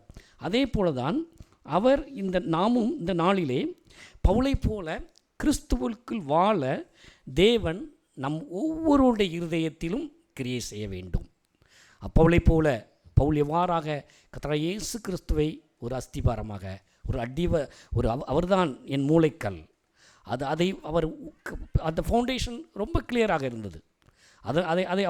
அப்பேற்பட்ட ஒரு வாழ்க்கை நாம் ஒப்பு கொடுத்து நாம் வாழும்போது தேவன் நம் மூலமாக ஒரு பெரிய காரியங்களை செய்வார். நம் மூலமாக தேவன் மகிமைப்படுவார். அதில் எந்தவித சந்தேகமும் இல்லை. நமக்கு அழைக்கப்பட்ட அழைப்பு வித்தியாசமாக இருக்கலாம். நாம் இங்கே ஒரு இடத்துல வேலை பார்க்கிறோம், ஆனாலும் அந்த இடம்தான் நமக்கு ஒன்று குடும்பம் இருக்கின்றது, நமக்கென்று ஒரு வேலை இருக்கின்றது, நமக்கென்று ஒரு கடவுள் ஒரு இதை கொடுத்திருக்கின்றார். அதிலே நான் என் தேவனை மகிமைப்படுத்தும் விதமாக நான் எவ்வாறாக வாழ வேண்டும் என்பதை இந்த நாளிலே நாம் பார்க்க இருக்கின்றோம். வாழ்க்கை என்பது எப்படியும் வாழலாம் என்றல்ல, உலகம் எப்படி வாழலாம் என்றால் சொல்லியிருக்கின்றது. எப்படி என்றாலும் இருக்கலாம், ஆனால் வேதம் யாரையும் கம்பல் பண்ணவே இல்லை, எப்படி இருக்கலாம் என்று சொல்லுகின்றது. பிரசங்கிலே பார்க்கும்போது வாழ்க்கை என்றால் என்ன என்று தெரியும். முழுவதுமாகவே வாழ்க்கையை பற்றி பெரிய ஞானி, பெரிய ராஜா சாலமோன் ராஜா, அவரை போல ஞானவான் இந்த உலகத்தில் யாரும் இல்லை. அவர் எழுதியிருக்கின்றார் வாழ்க்கை என்றால் என்ன, அது ஒன்றுமில்லை, மாயை மாயை மாயை என்று. ஆனாலும் என்ன சொல்கிறார், எப்படினாலும் நடக்கலாம், ஆனாலும் என்ன நியாய தீர்ப்பு என்று ஒன்று இருக்கின்றது. அந்த நியாய தீர்ப்பிலே நம்முடைய கர்த்தராகிய இயேசு கிறிஸ்து அவர் ராஜாவாக இருக்கப் போகின்றார். அங்கே அங்கே கிருபை என்பது இல்லை, கிருபை அகன்று போகும். நாம் இப்பொழுது கிருபையின் காலத்தில் இருக்கின்றோம். அந்த கிருபையின் காலத்தில் இருக்கும்போது நம்முடைய வாழ்க்கையானது எப்படி இருக்க வேண்டும் என்று இந்த வசனத்தின் மூலமாக நாம் இந்த நாளிலே பார்க்க இருக்கின்றோம். ஒரு 4 பகுதிகளாக நாம் பார்க்க இருக்கின்றோம். முதலாவதாக குருசிஃபைட் லைஃப், இரண்டாவதாக கிரைஸ்ட் சென்டர்ட் லைஃப், மூன்றாவதாக ஃபெய்த் டிரைவன் லைஃப், நான்காவதாக மோட்டிவேட்டட் லைஃப். இந்த 4 விதமான காரியத்திலே நம்முடைய வாழ்க்கையிலே நாம் அப்ளை பண்ணுகிறவர்களாக நாம் இருக்க வேண்டும். முதலாவதாக சொல்லும்போது கிறிஸ்துவுண்டே கூட சிலுவையில் அறையப்பட்டேன். I have been crucified with Christ. நான் கிறிஸ்துவுண்டே கூட சிலுவையில் அறையப்பட்டேன். நாம் ஒவ்வொருவரும் எப்பொழுது கிறிஸ்துவை சொந்த இரட்சகராக ஏற்றுக்கொண்டோமோ அப்பொழுது அந்த பழைய பாவ வாழ்க்கையானது என்னது, சிலுவையிலே அறையப்பட்டு விட்டது. அதுக்கு ஒரு இடமும் இல்லை, அது முழுவதுமாக அறையப்பட்டு விட்டது என்று நாம் பார்க்கின்றோம். நாமும் ரட்சிக்கப்பட்டோம், நாம் தேவனுடைய அறிந்திருக்கிறோம், முடிந்து விட்டது, அது முடிந்து போன வாழ்க்கை. வாசிப்போம். இப்போ ரோமர் 6ஆம் அதிகாரம் 6ஆம் வசனம். Romans chapter 6 verse 6. பாவ சரீரம் ஒழிந்து போகும் பொருட்டாக நம்முடைய பழைய மனுஷன் இயேசுவோட கூட சிலுவையில் அறையப்பட்டு விட்டது. அங்கே அந்த பழைய, அதாவது முழுவதுமாக முடிந்து போன வாழ்க்கை. நாம் நினைவு கொள்ள வேண்டியது என்னவென்றால், பழைய பாவத்துக்கு நான் ஊழியம் செய்கிறேனா? நம் பழைய பாவத்துக்கு நான் ஊழியம் செய்யாதபடிக்கு நம்முடைய பாவ சரீரமானது அது ஒழிந்து போனதாக காணப்பட்டு விட்டது. அது சிலுவையிலே அறையப்பட்டு விட்டது. அப்போ பாவத்திலிருந்து நாம் ஒரு பெரிய விடுதலையை நாம் பெற்றிருக்கின்றோம். அதில் எந்தவித நமக்கு சந்தேகம் இல்லை. ஏனென்றால் நாம் தேவனால் ஆசீர்வதிக்கப்பட்டவர்கள், கர்த்தரால் ஆசீர்வதிக்கப்பட்டவர்கள். நாம் வேதம் சொல்கிறது, எவனுடைய பாவங்கள் எவனுடைய மீறுதல்கள் மன்னிக்கப்பட்டது அவன் பாக்கியவான் என்று சொல்லியிருக்கிறார். அந்த பாக்கியத்தை நாம் நீங்களும் நானும் பெற்றிருக்கின்றோம். பெற்றதனால்தான் இந்த இடத்திலே நாம் அமர்ந்து இருக்கின்றோம். நாம் அவ்வாறாக இருக்கும்போது நாம் அனுதின வாழ்க்கையிலே, நாம் அனுதின அன்றாட வாழ்க்கையிலே நான் மாம்சமான காரியங்களுக்கு இடம் கொடுக்கக்கூடாது. அங்கே இதுதான் நாம் சிந்தித்து பார்க்க வேண்டிய மிக முக்கியமான காரியமாக காணப்படுகின்றது. அன்றாட வாழ்க்கை என்பது அது ஒரு உலக வாழ்க்கையாக இருக்கின்றது. நாம் உலக வாழ்க்கைக்குள்ளாக கடந்து போகும்போது மாம்சீகம் அங்கே வெளிப்படக்கூடாது, மாம்சீக காரியங்களுக்கு இங்கே வெளிப்படக்கூடாது. ஏனென்றால் அது சிலுவையிலே முற்றிலுமாக அறையப்பட்டு விட்டது. அதை நாம் ஒவ்வொருவரும் நாம் உணர்கிறவர்களாக இருக்க வேண்டும்.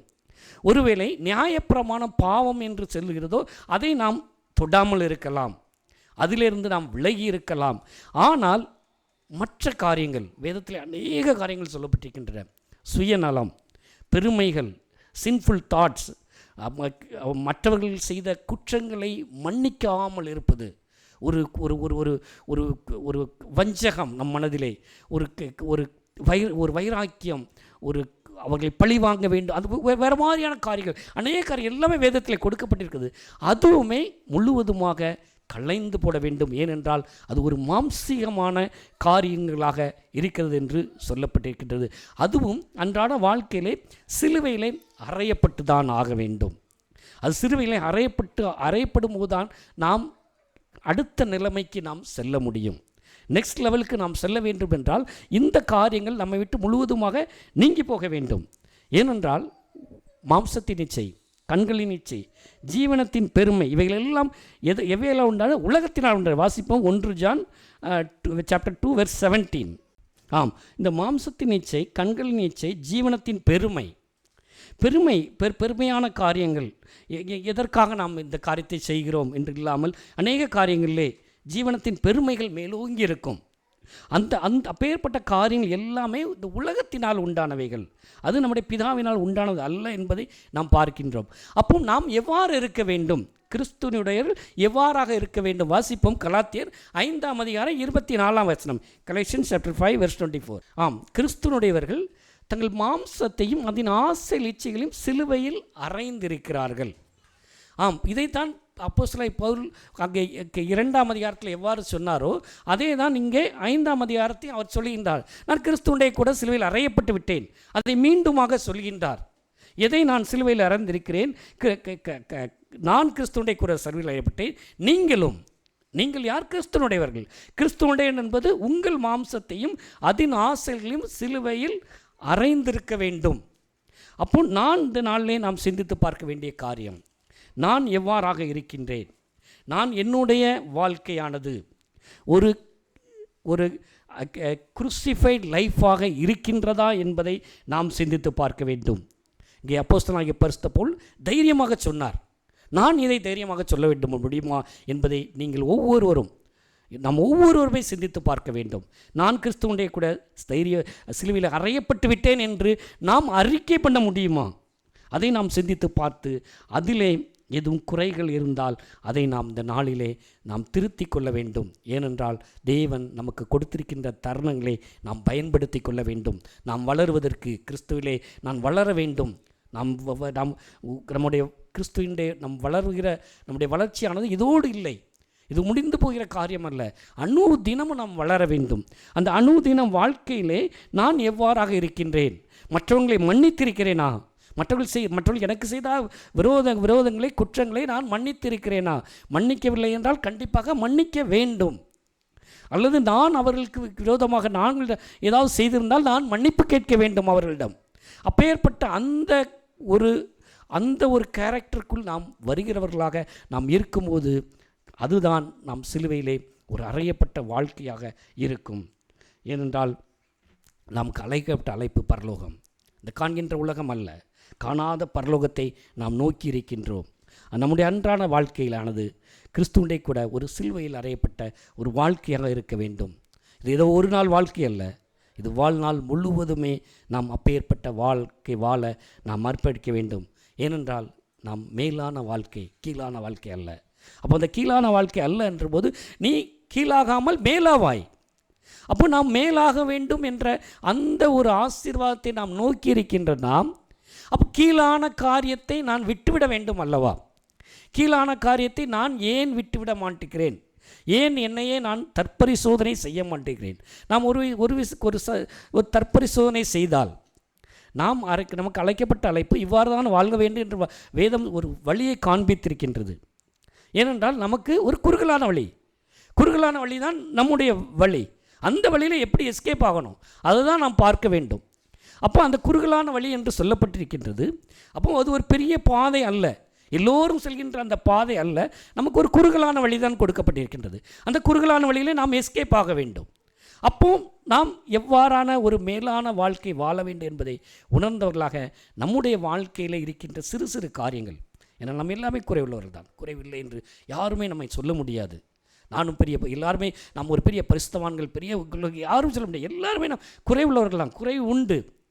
தேவன் சொல்லினா அந்த அதிலிருந்து முன்னேறவே அதை விட்டுவிட நமக்கு சிந்தனை வேண்டும். நான் விட்டுவிட்டு நான் எவ்வாறாக இன்னும் நான் தேவனுக்குள் பலப்பட முடியும், நான் எவ்வாறாக அடுத்த நிலைமைக்கு நான் செல்ல வேண்டும் என்பதை நாம் சிந்தித்து அதிலே இந்த நாளிலே நாம் ஒரு நல்ல ஒரு தீர்மானத்தை எடுத்து என்னுடைய வாழ்க்கையிலே நான் சிலுவையில் அறையப்பட்ட வாழ்க்கையை வாழ்கிறேனா என்பதை சிந்தித்து பார்த்து என்னென்ன காரியங்கள், அது சிறு சிறு காரியங்கள் நம்முடைய உள்ளத்திற்கு தான் தெரியும். ஏனென்றால் நாம் ஆரம்பிக்கின்ற வாழ்க்கையானது குடும்பத்திலிருந்து ஸ்டார்ட் ஆகின்றது.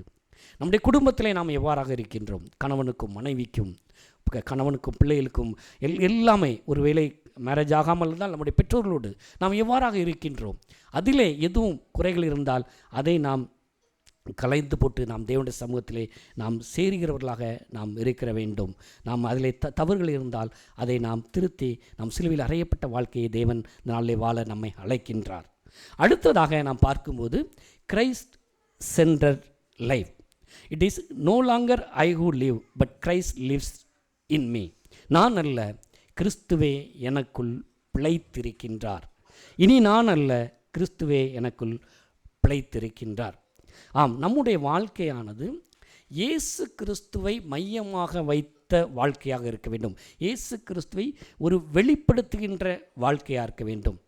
கிறிஸ்தவ வாழ்க்கை என்பது ஒரு மதத்தை சார்ந்த வாழ்க்கை அல்ல, அல்லது நம்முடைய சொந்த பலத்திலே நாம் வாழ்ந்து விடலாம் என்கின்ற வாழ்க்கை அல்ல. அது உயிர்த்தெழுந்த கிறிஸ்து இயேசு நம் உள்ளத்திலே அவர் அனுதினமும் ஒரு வாழ்கின்ற வாழ்க்கையாக இருக்க வேண்டும். இயேசு கிறிஸ்து நம் உள்ளத்திலே வாழும்போது நம்முடைய வாழ்க்கையிலே ஒரு பெரிய மாற்றத்தை நாம் காண முடியும். அந்த மாற்றத்தை நாம் மற்றவர்களுக்கும் என்ன செய்ய முடியும், வெளிப்படுத்த முடியும். வேதம் சொல்கிறது, ஒருவன் கிறிஸ்துவுக்குள் இருந்தால் பழையவைகள் ஒளிந்து போயின, எல்லாம் புதிதாயின. எல்லாம் புதிதாயின என்று சொல்லும்போது என்ன புதிதாக இருக்க வேண்டும்? வார்த்தைகள். அவர் வேர்ட்ஸ் should change. அவர் words should reflect Jesus love. அப்போ நம்முடைய வார்த்தையிலே இயேசுவின் அன்பை நாம் வெளிப்படுத்துகிறவர்களாக நாம் இருக்க வேண்டும். நாம் ஒரு காரியத்தை பேசும்போது நாம் அது நம் தேவனுக்கு பிரியமாக நாம் பேசுகிறோமா? ஒரு ஆலோசனைகளை கொடுக்கும்போது நாம் தேவனுடைய வார்த்தைகளை வைத்து நாம் ஆலோசனை கொடுக்கிறவனை சிந்தித்து பார்த்து அது மற்றவர்களுக்கு அது ஊக்குவிக்கிற விதமாக நாம் இருக்க வேண்டும். அப்பேற்பட்ட ஒரு வாழ்க்கையை தான் தேவன் நம்மளை எதிர்பார்க்கின்றார். நாம் அதை வெளிப்படுத்த வேண்டும். அப்பொழுதுதான் அவர்கள் நம்மிலே இயேசுவை காண முடியும். நம்முடைய ஆட்டிடியூட்ஸ், அவர் ஆட்டிடியூட்ஸ் should change. அவர் ஆட்டிடியூட்ஸ் சேஞ்ச் ஆக வேண்டும் என்றால் அதுதான் நம்முடைய ஆக்ஷன்ஸ், நாம் இயேசுவை வெளிப்படுத்துகின்ற அந்த ஆக்ஷன்ஸாக அது இருக்க வேண்டும். அடுத்ததாக நம்முடைய கேரக்டர், நம்முடைய கேரக்டரில் நம்முடைய வாழ்க்கை இயேசுவினுடைய பரிசுத்தத்தை வெளிப்படுத்துகிறதாக நாம் காண்பிக்க வேண்டும். இப்பேற்பட்ட இந்த காரியத்தை நம்முடைய வாழ்க்கையிலே வெளிப்படுத்தும் போது இயேசு கிறிஸ்து நம்மிலே மகிமைப்படுகின்ற தேவனாக இருக்கின்றார். ஏனென்றால் இயேசு கிறிஸ்துவின் அன்பு, இரக்கம், சாந்தம், நீடிய பொறுமை, தயவு, அவருடைய நீதி நம்முடைய அனுதின வாழ்க்கையிலே அது வெளிப்பட வேண்டும். இயேசு கிறிஸ்து எவ்வாறாக இருந்தார் என்று பார்க்கும்போது அவருடைய மனத்தாழ்மையை என்னிடத்திலிருந்து கற்றுக்கொள்ளுங்கள் என்கிறார். அப்பேற்பட்ட அந்த அவரை நாம் முன்மாதிரியாக வைத்திருக்கிற நாம் அதன்படி நாம் அதை செயல்படுத்துகிறவர்களாக நம்முடைய வாழ்க்கையிலே நாம் இருக்க வேண்டும். நாம் இயேசு கிறிஸ்துவை ஏற்றுக்கொள்வதற்கு முன்பாக நாம் எப்படி இருந்தோம், இப்பொழுது நாம் எப்படி இருக்கிறோம் என்பதை நாம் பார்க்க என்ற பவுல் சொல்கின்றார். எபேசியர் 2ஆம் அதிகாரம் வசனம் 11-12. இப்போ இங்கே பார்க்கும்போது நாம் முன்னே எப்படி இருந்தோம், ஒரு ஒரு ஒரு ஃப்ளாஷ்பேக்கில் நாம் சென்று வந்தோம் என்றால், நாம் மாம்சத்தின்படி புரஜாதியாராக இருந்தோம், விருத்த சேதமில்லாதவர்களாக இருந்தோம், கிறிஸ்துவை சேராதவர்களாக இருந்தோம், வாக்குத்தத்தத்தின் உடன்படிக்கைக்கு நாம் அந்நியர்களாக இருந்தோம், நம்பிக்கை இல்லாதவர்களாக இருந்தோம், இவ்வுலகத்திலே தேவனற்றவர்கள் என்று சொன்னோம். ஒரு இடத்துல சொல்லும்போது அவர் அந்நியர், நான் பரதேசி என்று சொல்கிறார். அப்பேற்பட்ட ஒரு வாழ்க்கையிலே நாம் இருந்தவர்கள் இப்பொழுது நாம் எவ்வாறாக இருக்கிறோம் என்று சொல்லப்பட்டிருக்கின்றது. வாசிப்போம் 13 முன்னே தூரமாக இருந்த நீங்கள் இப்பொழுது கிறிஸ்து இயேசுவின் இரத்தத்தினாலே சமீபமானீர்கள். அப்போது நம்மை தேவனுக்குள் அவர் நம்மை ஒப்புரவாக்கி இருக்கின்றார். நாம் அவ்வாறாக ஒப்புரவாக்கி இருக்கின்ற நாம் யார் மேல் கட்டப்பட்டவர்கள், அப்போஸ்தலர், தீர்க்கதரிசிகள் என்பவருடைய அஸ்திபாரத்தின் மேல் கட்டப்பட்டவர்களாக நாம் இருக்கின்றோம். இயேசு கிறிஸ்துவே அதற்கு என்ன செய்கிறார், மூளைக்கல்லாய் இருக்கின்றார். அப்பேற்பட்ட அஸ்திபாரம் நம்முடைய அஸ்திபாரமாக இருக்கின்றது. அது மாத்திரமல்ல, அவர் நமக்கு தேவனுடைய பிள்ளைகள் என்ற ஒரு அதிகாரத்தை கொடுத்திருக்கின்றார். அவர் தேவனுடைய பிள்ளைகள் என்ற அதிகாரத்தை கொடுத்திருக்கின்ற அவர் நம்மை தெரிந்து கொண்டிருக்கின்றார். வாசிப்போம் எபேசியர் 1ஆம் அதிகாரம் 4ஆம் வசனம். எப்போது நம்மை தெரிந்து கொண்டார், நம் ஒவ்வொருவரையும் எப்பொழுது தெரிந்து கொண்டார் என்று பார்க்கிறோம். கிறிஸ்துவுக்குள் உலக தோற்றத்திற்கு முன்னே நாம் தெரிந்து கொண்டிருக்கின்றார். தெரிந்து கொண்டதனால்தான் நாம் அவரை நம்மை சொந்த இரட்சகராக நாம் ஏற்றுக்கொண்டிருக்கிறோம். நாம் இங்கே அமர்ந்திருக்கின்றோம். அவரை நாம் அப்பேற்பட்ட தேவன் நம் தேவன்.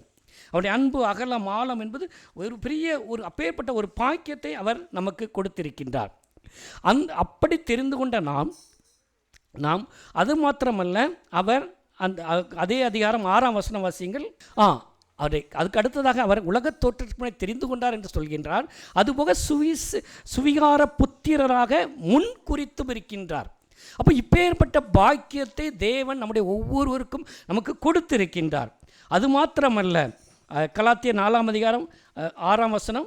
இங்கே பார்க்கும்போது அப்பா பிதாவே என்று கூப்பிடக்கூடிய ஒரு புத்திர சுயர் ஆவியை நமக்கு இயேசு கிறிஸ்துவின் மூலமாக நம் ஒவ்வொருவருக்கும் கொடுத்திருக்கின்றார். அப்போ இப்பேற்பட்ட பாக்கியத்தை பெற்ற நீங்களும் நானும் நம்முடைய வாழ்க்கையிலே இயேசுவை மையமாக கொண்ட ஒரு வாழ்க்கை இருக்க வேண்டும். என்னுடைய centre of life Jesus Christ. அதுதான் மிக மிக முக்கியமான ஒன்று.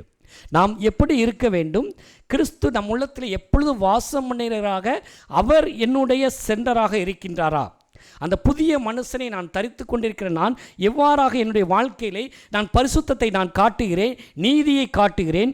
ஏனென்றால் நாம் நீதியிலும் பரிசுத்தத்திலும் தேவனுடைய சாயலாக இருப்போம் என்று வேதத்திலே சொல்லப்பட்டிருக்கின்ற எபேசியர் 4ஆம் அதிகாரம் 23-24 சொல்லப்பட்டிருக்கிறது. நாம் தேவனுடைய சாயலாக இருப்போம் என்று. நாம் ஒவ்வொருவரும் யாருடைய உலகத்திலே முன்குறித்திருக்கின்றார், அவருடைய சாயலாக நாம் வைத்திருக்கின்றார். நம்மை எவரை முன்குறித்தாரோ அவரை அழைத்தும் இருக்கிறார், அவர்களை நீதிமான்களும் ஆக்கியிருக்கிறார் என்று வேதம் சொல்கிறது. அப்பேற்பட்ட தேவன் நாம் அவருடைய சாயலாக இருக்கிற அவருடைய பரிசுத்தம், அவர் எதிர்பார்க்கின்ற பரிசுத்தம், அவர் எதிர்பார்க்கின்ற நீதியையும் நாம் காண்பிக்கிறவர்களாக இருக்க வேண்டும். அதை தான் நம் தேவன் அவருக்கு நம்முடைய கிறிஸ்துவை மையமாக வைத்த வாழ்க்கையாக நாம் இருக்க வேண்டும்.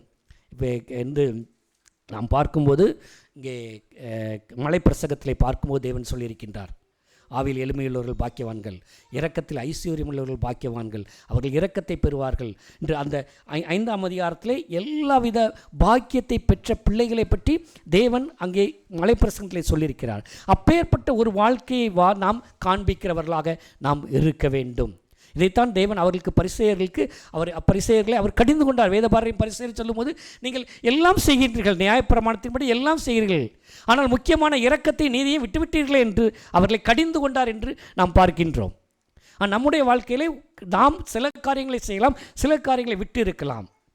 நாம் நான் கிறிஸ்துவை மையமாக கொண்ட வாழ்க்கையை என்னுடைய வாழ்க்கையில் நான் காண்பிக்கிறேனா என்று நாம் சொல்ல வேண்டும். ஆனால் அதை காண்பிக்க வேண்டும் என்றால் நமக்கு ஒரு அர்ப்பணிப்பு என்று ஒன்று தேவை. இயேசு கிறிஸ்துவை மையமாக கொண்ட வாழ்க்கைக்கு நமக்கு ஒரு அர்ப்பணிப்பு தேவை. அந்த அர்ப்பணிப்பு என்ன என்று பார்க்கும்போது பிலிப்பியர் 3ஆம் அதிகாரம் வசனம் 7 முதல் 14 வரை சொல்லப்பட்டிருக்கின்றது. அங்கே என்ன சொல்லப்பட்டிருக்கின்றால், எனக்கு லாபமாக இருந்தவை எவைகளோ அவைகள் எல்லாம் நான் கிறிஸ்துவுக்காக நஷ்டம் என்று விட்டுவிட்டேன். அதைத்தான் நாம் அந்த அவரை மையமாக வாழும்போது அப்போது இந்த பேர்பட்ட அர்ப்பணிப்பு நமக்கு தேவை. பவுல் அப்போஸ்தலர் நான் கிறிஸ்துவுடைய கூட சிலுவையில் அறையப்பட்டேன், இனி நான் அல்ல கிறிஸ்துவே எனக்குள் பிழைத்திருக்கிறார் என்று சொல்லும்போது அவருடைய அர்ப்பணிப்பு இவ்வாறாக இருந்தது. நான் எதற்காக? கிறிஸ்துவின் அறிவின் மேன்மைக்காக. அவரை அறிகிற அறிவின் மேன்மைக்காக அவரை ஆதாயப்படுத்தி கொள்ள வேண்டும். அவரை கிறிஸ்துவை பற்றி விசுவாசம் இருக்க வேண்டும். கிறிஸ்துவுள் இருக்கிறவன் என்று நான் காணப்பட வேண்டும். இயேசுவின் பாடுகளின் ஐக்கியத்தை நான் அறிந்து கொள்ள வேண்டும். இயேசுவின் உயிர்த்தெழுந்த வல்லமை நான் அறிய வேண்டும். முன்னானவைகளை நாட வேண்டும். அப்பேற்பட்ட அந்த அர்ப்பணிப்பு நமக்கு பவுல் அப்போஸ்தலரைப் போல நம்ம ஒவ்வொருவருக்கும் நாம் இருக்க வேண்டும். முன்னானவைகளை நாட வேண்டும். அதற்காக நான் கிறிஸ்துவைக்காக நான் எவ்வாறாக அர்ப்பணித்திருக்கிறேன், எல்லாவற்றையும் எனக்கு எதெல்லாம் லாபமாக இருந்தவைகளோ அவைகளை நஷ்டமும் குப்பையுமாக எண்ணுகிறேன். அது ஒன்றுமே இல்லை. அது உண்மையிலே அப்படிதான். நாம் அதை வேல்யூ அறிந்து கொண்டோம் என்றால் நாம் அங்கே திரும்பி பார்க்க கூட மாட்டோம். அந்த அடுத்த நெக்ஸ்ட் சைட் நாம் திரும்பி பார்க்கவே மாட்டோம். ஏனென்றால் இது ஒரு குறுகலான வழிதான். ஆனால் அதற்கு பிறகு ஒரு பெரிய சந்தோஷம் ஒன்று இருக்கின்றது. அந்த குறுகலான வழியை கண்டுபிடிக்கிறீர்கள் மிக சிலர். அதை நாம் பெற்றுக்கொண்ட நாம் எவ்வாறாக நாம் இருக்க வேண்டும், இப்பேற்பட்ட சிந்தை நமக்குள்ளே இருக்க வேண்டும் என்று அப்போஸ்தலனாகிய பரிசுத்தர் பவுல் சொல்கிறார். வாசிப்போம், பிலிப்பியர் 3ஆம் அதிகாரம் 15ஆம் வசனம். இங்கே பார்க்கும்போது இப்பேற்பட்ட சிந்தையுள்ளவர்களாக இருக்க வேண்டும் என்று அப்போஸ்தலர் பவுல் மீண்டுமாக சொல்லி, அந்த சிந்தை எனக்குள் நான் இயேசுவை போல் நான் மாற வேண்டும், அவரை நான் வெளிப்படுத்த வேண்டும். ஏனென்றால் அவருடைய உபதேசத்தை நாம் 4 சுவிசேஷத்தில் வாசிக்கிறோம். அவருடைய உபதேசம் எவ்வாறாக இருந்தது என்று. அந்த உபதேசத்தை தான் நீங்கள் சர்வ சிருஷ்டிக்கும் போய் பிரசிங்கள் என்று சொன்னார். அதை நான் வெளிப்படுத்துகிறவனாக நான் இருக்கின்றேனா என்பதை நாம் சிந்தித்து பார்க்கணும். வேறே சிந்தை இருந்தால் அதை உங்களுக்கு தேவன் தெரியப்படுத்துவார். அதையும் தேவன் உணர்த்துகிற தேவனாக இருக்கின்றார். ஏனென்றால் நாம் எந்த வழியில் நடந்தாலும் வலதுபுறம் இடதுபுறம் சாயும் போது ஏசாயாவில் சொல்லப்பட்டிருக்க வழி இதுவே நடங்கள் என்று சொல்கின்ற ஒரு மெல்லிய சத்தத்தை நீங்கள் கேட்பீர்கள். நாம் கேட்கின்றோம். அதனால் நமக்கு கொடுக்கப்பட்ட வழி, அந்த வழியை நாம் பிடித்து கொள்கிறவர்களாக இருந்து அப்பேற்பட்ட அர்ப்பணிப்பு இருக்கும்போது நாம் இயேசு கிறிஸ்துவை மையமாக கொண்ட ஒரு வாழ்க்கை வாழ முடியும். அதிலே எந்த சந்தேகமும் இல்லை. நாம் ஒவ்வொருவருமே அப்போஸ்தலனாகிய பரிசுத்த பவுலைப் போல கிரைஸ்ட் சென்டர் லைஃபுக்கு நாம் அழைக்கப்பட்டு இருக்கின்றோம். அவரை நம்முடைய செய்கைகளிலே நாம் காண்பிக்கிறவர்களாக, மற்றவர்கள் நம்மை காணும்போது இயேசுவை நம்மளை காணத்தக்கதாக, இயேசுவை நம் ஒவ்வொருவரிலும் நம்ம முதலாவதாக நம்முடைய குடும்பத்திலிருந்து ஆரம்பிக்க வேண்டும். அடுத்ததாக நம்முடைய ஒர்க்கிங் என்வரான்மெண்ட், அங்கே எவ்வாறாக நாம் இருக்கின்றோம், அந்த எல்லாவற்றிலும் அவரை வெளிப்படுத்தும் போது தேவன் தாமே மகிமைப்படுகின்ற தேவனாக இருக்கின்றார். நம்மை இன்னும் அவர் நம்மிலே பெரிய ஆசீர்வாதங்களை நமக்கு கொடுத்து, நாம் உலகப்புறமாக என்ன ஆசீர்வாதங்களை எதிர்பார்த்தாலும் அந்த ஆசீர்வாதங்கள் அது ஆட்டோமேட்டிக்காகவே அது நமக்கு வரும். அதில் எந்த சந்தேகமும் இல்லை. நாம் உறுதியாய் பற்றி கொண்டவர்களாக நாம் இருக்க வேண்டும். இனி நான் அல்ல, கிறிஸ்துவே எனக்குள் பிழைத்திருக்கிறார் என்ற ஒரு சென்டர் லைஃபை, கிறிஸ்ட் சென்டர் லைஃபை வாழ இந்த நாளிலே நாம் அழைக்கப்பட்டிருக்கிறோம். மூன்றாவதாக நாம் பார்க்க இருக்கின்ற காரியம் ஃபெய்த் டிரைவன் லைஃப், விசுவாச வாழ்க்கை. அவர் சொல்லும்போது, நான் இப்பொழுது மாம்சத்தில் பிழைத்திருக்கிறதோ என்னில் அன்பு கூர்ந்து எனக்காக தம்மைத்தாமே ஒப்பு கொடுத்த தேவனுடைய குமாரனை பற்றும் விசுவாசத்தினாலே பிழைத்திருக்கின்றேன். தேவன் அழைத்த அழைப்பு விசுவாச வாழ்க்கை. விசுவாச வாழ்க்கை என்று சொல்லும்போது நாம் வாழ்கின்ற வாழ்க்கையிலே ப்ராப்ளம்ஸ், ஸ்ட்ரகிள்ஸ் எல்லாமே இருக்கின்றது. தமிழிலே சொல்லும்போது என்ன சொல்வார்கள், வீட்டுக்கு வீடு வாசற்படி என்று சொல்வார்கள். எல்லாருக்குமே பிரச்சனைகள் உண்டு, பாடுகள் உண்டு. ஆனால் நம்மை தேவன் அழைத்த அழைப்பு விசுவாச வாழ்க்கை வாழ. சூழ்நிலைகளை பார்த்து நாம் பயப்பட தேவையில்லை, பயப்பட வேண்டாம். ஏனென்றால் தேவன் நமக்கு பயத்தின் ஆவியை கொடுக்காமல் அன்பும் அவர் தெளிந்த புத்தியுமுள்ள ஆவியை நமக்கு கொடுத்திருக்கின்றார். இந்த உலகத்திலே நாம் வாழ்கின்ற நாம், இந்த உலகத்தின் பாடுகள், உலகத்தின் காரியங்கள், அது எதுவாக இருந்தாலும் விசுவாசத்தின் மூலமாக உலகத்தை ஜெயிக்க முடியும் என்று வேதம் சொல்கின்றது. வாசிப்போம் 1 John chapter 5 verse 4. நம்முடைய விசுவாசமே உலகத்தை ஜெயிக்கின்ற ஜெயம். அந்த விசுவாசம் என்று சொல்லும்போது விசுவாச வாழ்க்கை அது நம்முடைய ஒவ்வொருடைய உள்ளத்திலிருந்து வரக்கூடிய ஒன்று. நம்முடைய விசுவாசம் எவ்வாறாக இருக்கின்றது நமக்கும் தேவனுக்கும் தான் தெரியும். அந்த தேவன் எதிர்பார்க்கிற விசுவாசம் பூரண விசுவாசம். பூரண விசுவாசம் என்று சொல்லும்போது அதுக்கு சொல்லி இருக்கிறது கடுகளவு விசுவாசம். கடுகளவு விசுவாசம் என்பது அது ஒரு சிறிய அளவை குறிப்பதல்ல, பூரணத்தை குறிப்பதாக காணப்படுகின்றது. அது என்றால் கடுகு சேப்பிலே அது ஒரு பூரணமாக இருக்கும். இங்கே சிறிய விசுவாசம் பெரிய விசுவாசம் என்று ஒன்றுமே இல்லை, பூரண விசுவாசம். அந்த முழு விசுவாசத்தை நாம் தேவன் மேல் வைத்து நாம் வாழும்போது இயேசு கிறிஸ்து என்னிலே பிழைத்திருக்கின்றார், என்னை பலப்படுத்துகிற கிறிஸ்துவினாலே எல்லாவற்றையும் செய்ய எனக்கு பலன் உண்டு என்று அப்போஸ்தலனாகிய பரிசுத்த பவுல் சொன்னது போல நாமும் ஒவ்வொரு காரியத்திலையும் சொல்லி நாம் இந்த உலகத்தை நாம் ஜெயிக்க முடியும். அது எப்பேற்பட்ட பிரச்சனையாக இருக்கலாம், அது மலையளவு பிரச்சனை கூட இருக்கலாம். அது நமக்கு மற்றவர்களுக்கு தான் தெரியும், நமக்கும் இந்த தேவனுக்கும் தான் தெரியும். ஆனால் அங்கே விசுவாசம் என்பது, அடிப்படையான விசுவாசம் என்பது தேவை. அந்த விசுவாசம் இருக்கும்போது நாம் அதை ஜெயிக்க முடியும். தேவன் நம்முடைய ஒவ்வொரு காரியங்களையும் வாழ்க்கையிலே நாம் எதிர்பார்த்திருக்கின்ற நன்மையான காரியங்கள் அது எதுவாக இருந்தாலும் அவர் சொல்லியிருக்கின்றார், குமாரனில் பிதா மகிமைப்படும்படியாக அதை நமக்கு தந்தருள்வார் என்று சொல்லப்பட்டிருக்கின்றது. அது மாத்திரமல்ல, நம்முடைய தேவனால் கூடாத காரியம் ஒன்றுமே இல்லை. நம்முடைய எதிர்காலம், எல்லாருமே நமக்கு ஒரு எதிர்காலம் என்று ஒன்று இருக்கின்றது. அந்த எதிர்காலம் நம்முடைய எதிர்காலம், நம்முடைய பிள்ளைகளின் எதிர்காலம். அப்படி நாம் எல்லாருமே நாம் ஒவ்வொருவருடைய இதை நாம் எதிர்பார்த்து காத்திருக்கின்றோம். அது நல்ல விதமாக இருக்கணும் என்று நாம் ஒவ்வொருவருமே எதிர்பார்க்கிறோம். நம்முடைய குடும்பத்தின் எதிர்காலம் எல்லாமே அவருடைய கரத்தில் இருக்கின்றது. வேதம் சொல்லிக்கின்ற காலங்கள் அவருடைய கரத்தில் இருக்கிறது என்று அதை நாம் விசுவாசித்து நாம் தேவனுடைய கரத்திலே ஒப்பு கொடுத்து விசுவாசத்தோடு நடக்கும்போது தேவன் நன்மையாக அதை செய்து முடிப்பார்.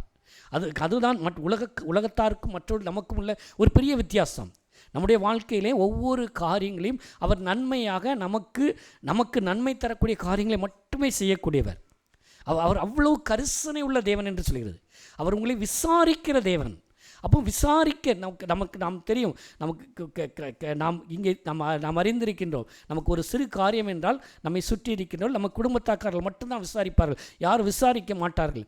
அது அவர்களுக்கு வந்தது, அப்படிப்பட்ட காரியம் தான் இருக்கும். ஆனால் நம்முடைய தேவன் அதற்கு மேலாக தேவன் நம்மை விசாரிக்கிறவராய் இருக்கிறார் என்று வேதம் சொல்கிறது. அவர் விசாரிக்கிறவனால் உங்கள் கவலைகளை எல்லாம் அவர் மேல் வைத்து விடுங்கள். அது எப்பேற்பட்ட பாரமாக இருந்தாலும் அவர் மேல் வைத்து நாம் அவரோடு விசுவாசத்தோடு நாம் ஜெபிக்கும் போது தேவன் அதின் காலத்திலே அதை நேர்த்தியாக நமக்கு செய்து கொடுப்பார். அவர் நேர்த்தியாக செய்து கொடுக்கிற தேவன். அதை 100%, அதுதான் 100% விசுவாசம் இருக்கும்போது நேர்த்தியாக செய்து கொடுக்கின்ற தேவன். நாம் இப்பேற்பட்ட இந்த ஒரு விசுவாச வாழ்க்கை நான் வாழ்ந்து கொண்டிருக்கிறேனா என்பதை நாம் சிந்தித்து பார்க்க வேண்டும். எல்லாமே நாம் ஆசீர்வாதத்தின் செய்தியை நாம் எல்லாருமே எதிர்பார்க்கின்றோம். ஆசீர்வாதத்தின் செய்தி நாம் எதிர்பார்க்கின்றோம். ஈசாக்கு விதைத்தான், 100 மடங்கு ஆசீர்வதிக்கப்பட்டார். அப்போ அப்பேற்பட்ட ஆசீர்வாதம் வேண்டும் என்று நாம் வாஞ்சிக்கின்ற நாம், என்னுடைய இருதயமாகிய நல்ல நிலத்திலே விதைக்கப்பட்ட வசனம் 100க்கு 100 பலன் கொடுக்கின்றதா? அதை நாம் சிந்தித்து பார்க்க வேண்டும். அப்போ 100க்கு 100 பலன் கொடுக்கும்போது அப்போ நாம் ஈசாக்கை போல் ஆசீர்வாதத்தை நாம் சுதந்திரித்துக் கொள்ள முடியும். அப்போ அந்த 100க்கு 100 மட்டும் வேண்டும், பட் இந்த இது வேண்டாம் என்று நாம் சொல்லி தூரப்போய்விட முடியாது. தேவன் முதலாவது இதை தான் எதிர்பார்க்கின்றார். நல்ல நிலம், என்னுடைய இருதயம் நல்ல நிலமாக இருக்கின்றதா? அங்கு விதைக்கின்ற வசனங்கள் 100க்கு 100 பலன் கொடுக்கின்றதா? அதை நான் சரியாக செய்யும்போது அதுக்கு வாஞ்சை, அந்த வாஞ்சை இருந்தாலே போதும். அடுத்த ஸ்டெப் நெக்ஸ்ட் ஸ்டெப் வளர்ந்து கொண்டே இருக்கும். அதை நாம் செய்யும்போது தேவன் நம்முடைய வாழ்க்கையிலே தேவன் விசுவாசத்தோடு வாழும்போது நாம் எதிர்பார்த்திருக்கின்ற நன்மையான காரியங்களை தேவன் அதற்கு அதிகமாக செய்ய வல்லவர். அது சொல்லப்பட்டிருக்கு. அவருக்காக அந்த ஒப்பு கொடுத்து அந்த காரியத்தை செய்தவர்களுடைய வாழ்க்கையிலே பெரிய பெரிய காரியங்களை செய்திருக்கின்றார். அதை நாம் நினைத்தே பார்க்க முடியாது. நாம் அதினதின் காலத்திலே அவர் நேர்த்தியாக செய்து முடிக்கின்ற தேவன். அதை உணர்ந்தவர்களாக நாம் ஒப்பு கொடுத்து நாம் அவ்விசுவாசத்தோடு வாழும்போது தேவன் நம்முடைய வாழ்க்கையிலும் நாம் எதிர்பார்த்திருக்க நன்மைகள், என்னென்ன நன்மைகளை நாம் எதிர்பார்த்திருக்கின்றோமோ அவர் ஒரு குறைவும் இல்லாமல் நிறைவாய் உங்களுடைய வாழ்க்கையிலும் உங்களுடைய குடும்பத்திலே வாழ்க்கையிலும் அவர் நிறைவேற்ற வல்லமை உள்ள தேவன் என்பதை நாம் உணர வேண்டும். உணர்ந்து நாம் விசுவாசித்து நாம் செய்ய வேண்டும். I'm trusting God in difficult times, depending on him every day, believing is promises. வாக்குத்தத்தத்தை நாம் நம்ப வேண்டும், விசுவாசிக்க வேண்டும். அவர் கொடுத்த வாக்குத்தத்தங்கள் ஏனென்றால் தேவனுடைய வசனம் அது வல்லமை உள்ளது, ஜீவன் உள்ளது. அதுக்கு அது அது அது ஜீவன் அதில் இருக்கின்றது. அந்த ஜீவன் அது அப்பேற்பட்ட வசனம் நம்முடைய வாழ்க்கையிலே அது செயலாற்றும். அந்த செயலாற்றுவதற்கு நாம் முழுவதுமாக நாம் ஒப்பு கொடுக்கும்போது தேவன் நம்மிலே நாம் எதிர்பார்த்திருக்க நன்மைகளை இந்த நம்முடைய வாழ்க்கையிலே அவர் தர வல்லமையுள்ள தேவனாக இருக்கின்றார். அடுத்ததாக நாம் பார்க்கும்போது 4வதாக மோட்டிவேட்டட் லைஃப். மோட்டிவேட்டட் லைஃப் என்று சொல்லும்போது அங்கே சொல்லியிருக்கிறது, என்னில் அன்பு கூர்ந்து எனக்காக அவர் தம்மைத்தாமே ஒப்பு கொடுத்தார். அப்போ என்னில் அன்பு கூர்ந்து எனக்காக தம்மைத்தாமே ஒப்பு கொடுத்தார் என்று சொல்லும்போது இது ஜெனரலாக அல்ல. அப்போ இது ஒரு உலக மக்கள் அல்லது ஜெனரலாக என்று சொல்லவே முடியாது. அது எனக்காக அவர் சிலுவையிலே பாடுபட்டு அவர் எனக்காக மரித்தார். அப்பேற்பட்ட அந்த ஒரு வாழ்க்கையை நாம் வாழ வேண்டும். நாம் அவர் எனக்காக நாம் உணர்கிறவர்களாக வேண்டும் என்றால் அவருடைய அன்பு, பிதாவாகிய தேவன் நம்மேல் வைத்த அன்பு ஒரு பெரியது என்று சொல்லப்பட்டிருக்குது. அந்த அன்பின் அகலம், ஆழம், நீளம், உயரம் யாருமே அறிய முடியாது என்று அப்போஸ்தலனாகிய பரிசுத்த பவுல் சொல்கிறார். அப்பேற்பட்ட அன்பினால் நான் ஈர்க்கப்பட்ட அவர் நம்மை நேசிக்கிற தேவன். பாவத்தை வெறுக்கின்ற தேவன் பாவியை நேசிக்கிறார். வேதம் சொல்கிறது, இந்த சிறியரில் ஒருவர் கூட கெட்டுப்போது எனக்கு பிதாவின் சித்தம் அல்ல. இந்த எல்லாருமே ரட்சிக்கப்பட வேண்டும் என்பதுதான் பிதாவின் சித்தம். அப்பேற்பட்ட அந்த அன்பை நம் ஒவ்வொருவர் மேலும் அவர் கொடுத்திருக்கும் போது அதை நாம் எடுக்க என்னில் அன்பு கூர்ந்து எனக்காக அவர் தம்மைத்தாமே ஒப்பு கொடுத்திருக்கும் போது நான் எவ்வாறாக அவருக்குரிய காரியத்தை செய்கிறேன். மோட்டிவேட்டட், அந்த மோட்டிவேஷன் நமக்கு இருக்க வேண்டும். இங்கே பார்க்கும்போது நம்முடைய சபையில் நாம் எல்லாருமே தேவனுக்காக அநேக காரியங்களை செய்கிறோம். அது எதனால்?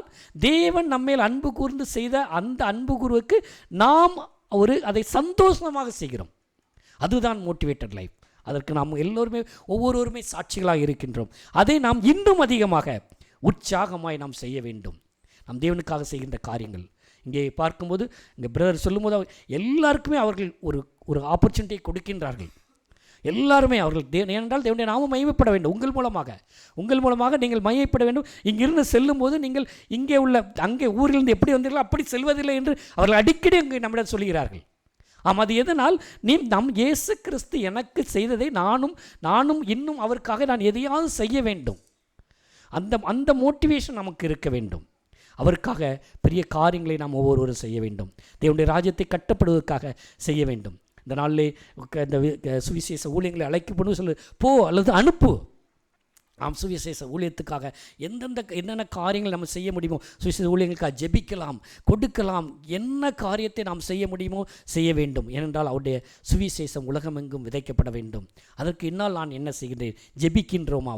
உலகத்தின் சமாதானத்துக்காக ஜெபிக்க வேண்டும் என்று சொல்லப்பட்டிருக்கின்றது. நாம் உலகத்தின் சமாதானத்துக்காக ஜெபிக்க வேண்டும். இந்த நாளிலே நாம் பார்க்கின்றோம் ஒரு சின்ன எங்கேயோ நடக்கின்ற இந்த வார் எல்லாரையும் ஒரு சாதாரண அடிப்படை ஒரு மனிதனை கூட பாதிக்கின்ற அளவாக இருக்கிறது. எங்கேயோ எத்தனையோ மைல்ஸ் அவே ஃப்ரம் அங்கே இந்தியாவை அங்கேயும் அஃபெக்ட் பண்ணுகிறதாக இருக்கின்றது. அப்போ உலகத்தின் சமாதானத்துக்காக ஜெபிப்பது நம்முடைய கடமை. அப்போ அதை நாம் ஜெபிக்கிறவர்களாக நாம் இருக்க வேண்டும். அப்பேற்பட்ட ஒரு மோட்டிவேட் லைஃபை தேவன் நம்முடைய ஒவ்வொருடைய இருதயத்திலும் இன்னும் அதிகமாக நமக்கு தர வேண்டும். நாம் இயேசுக்காக உழைக்க வேண்டும், இயேசுக்காக நாம் கொடுக்க வேண்டும், மற்றவர்களுக்காக ஜெபிக்க வேண்டும் என்ற காரியங்கள் நம்மிலே ஒரு பெருகிறதாக இருக்க வேண்டும்.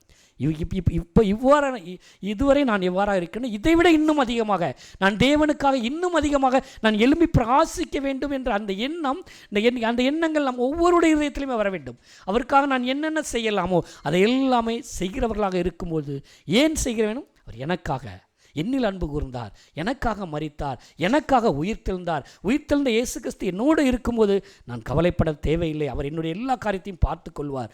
நான் அவருக்காக நான் என்ன செய்ய முடியுமோ அதை செய்யும்போது நாம் ஒரு உண்மையான ஒரு கிறிஸ்தவ வாழ்க்கை வாழ முடியும்.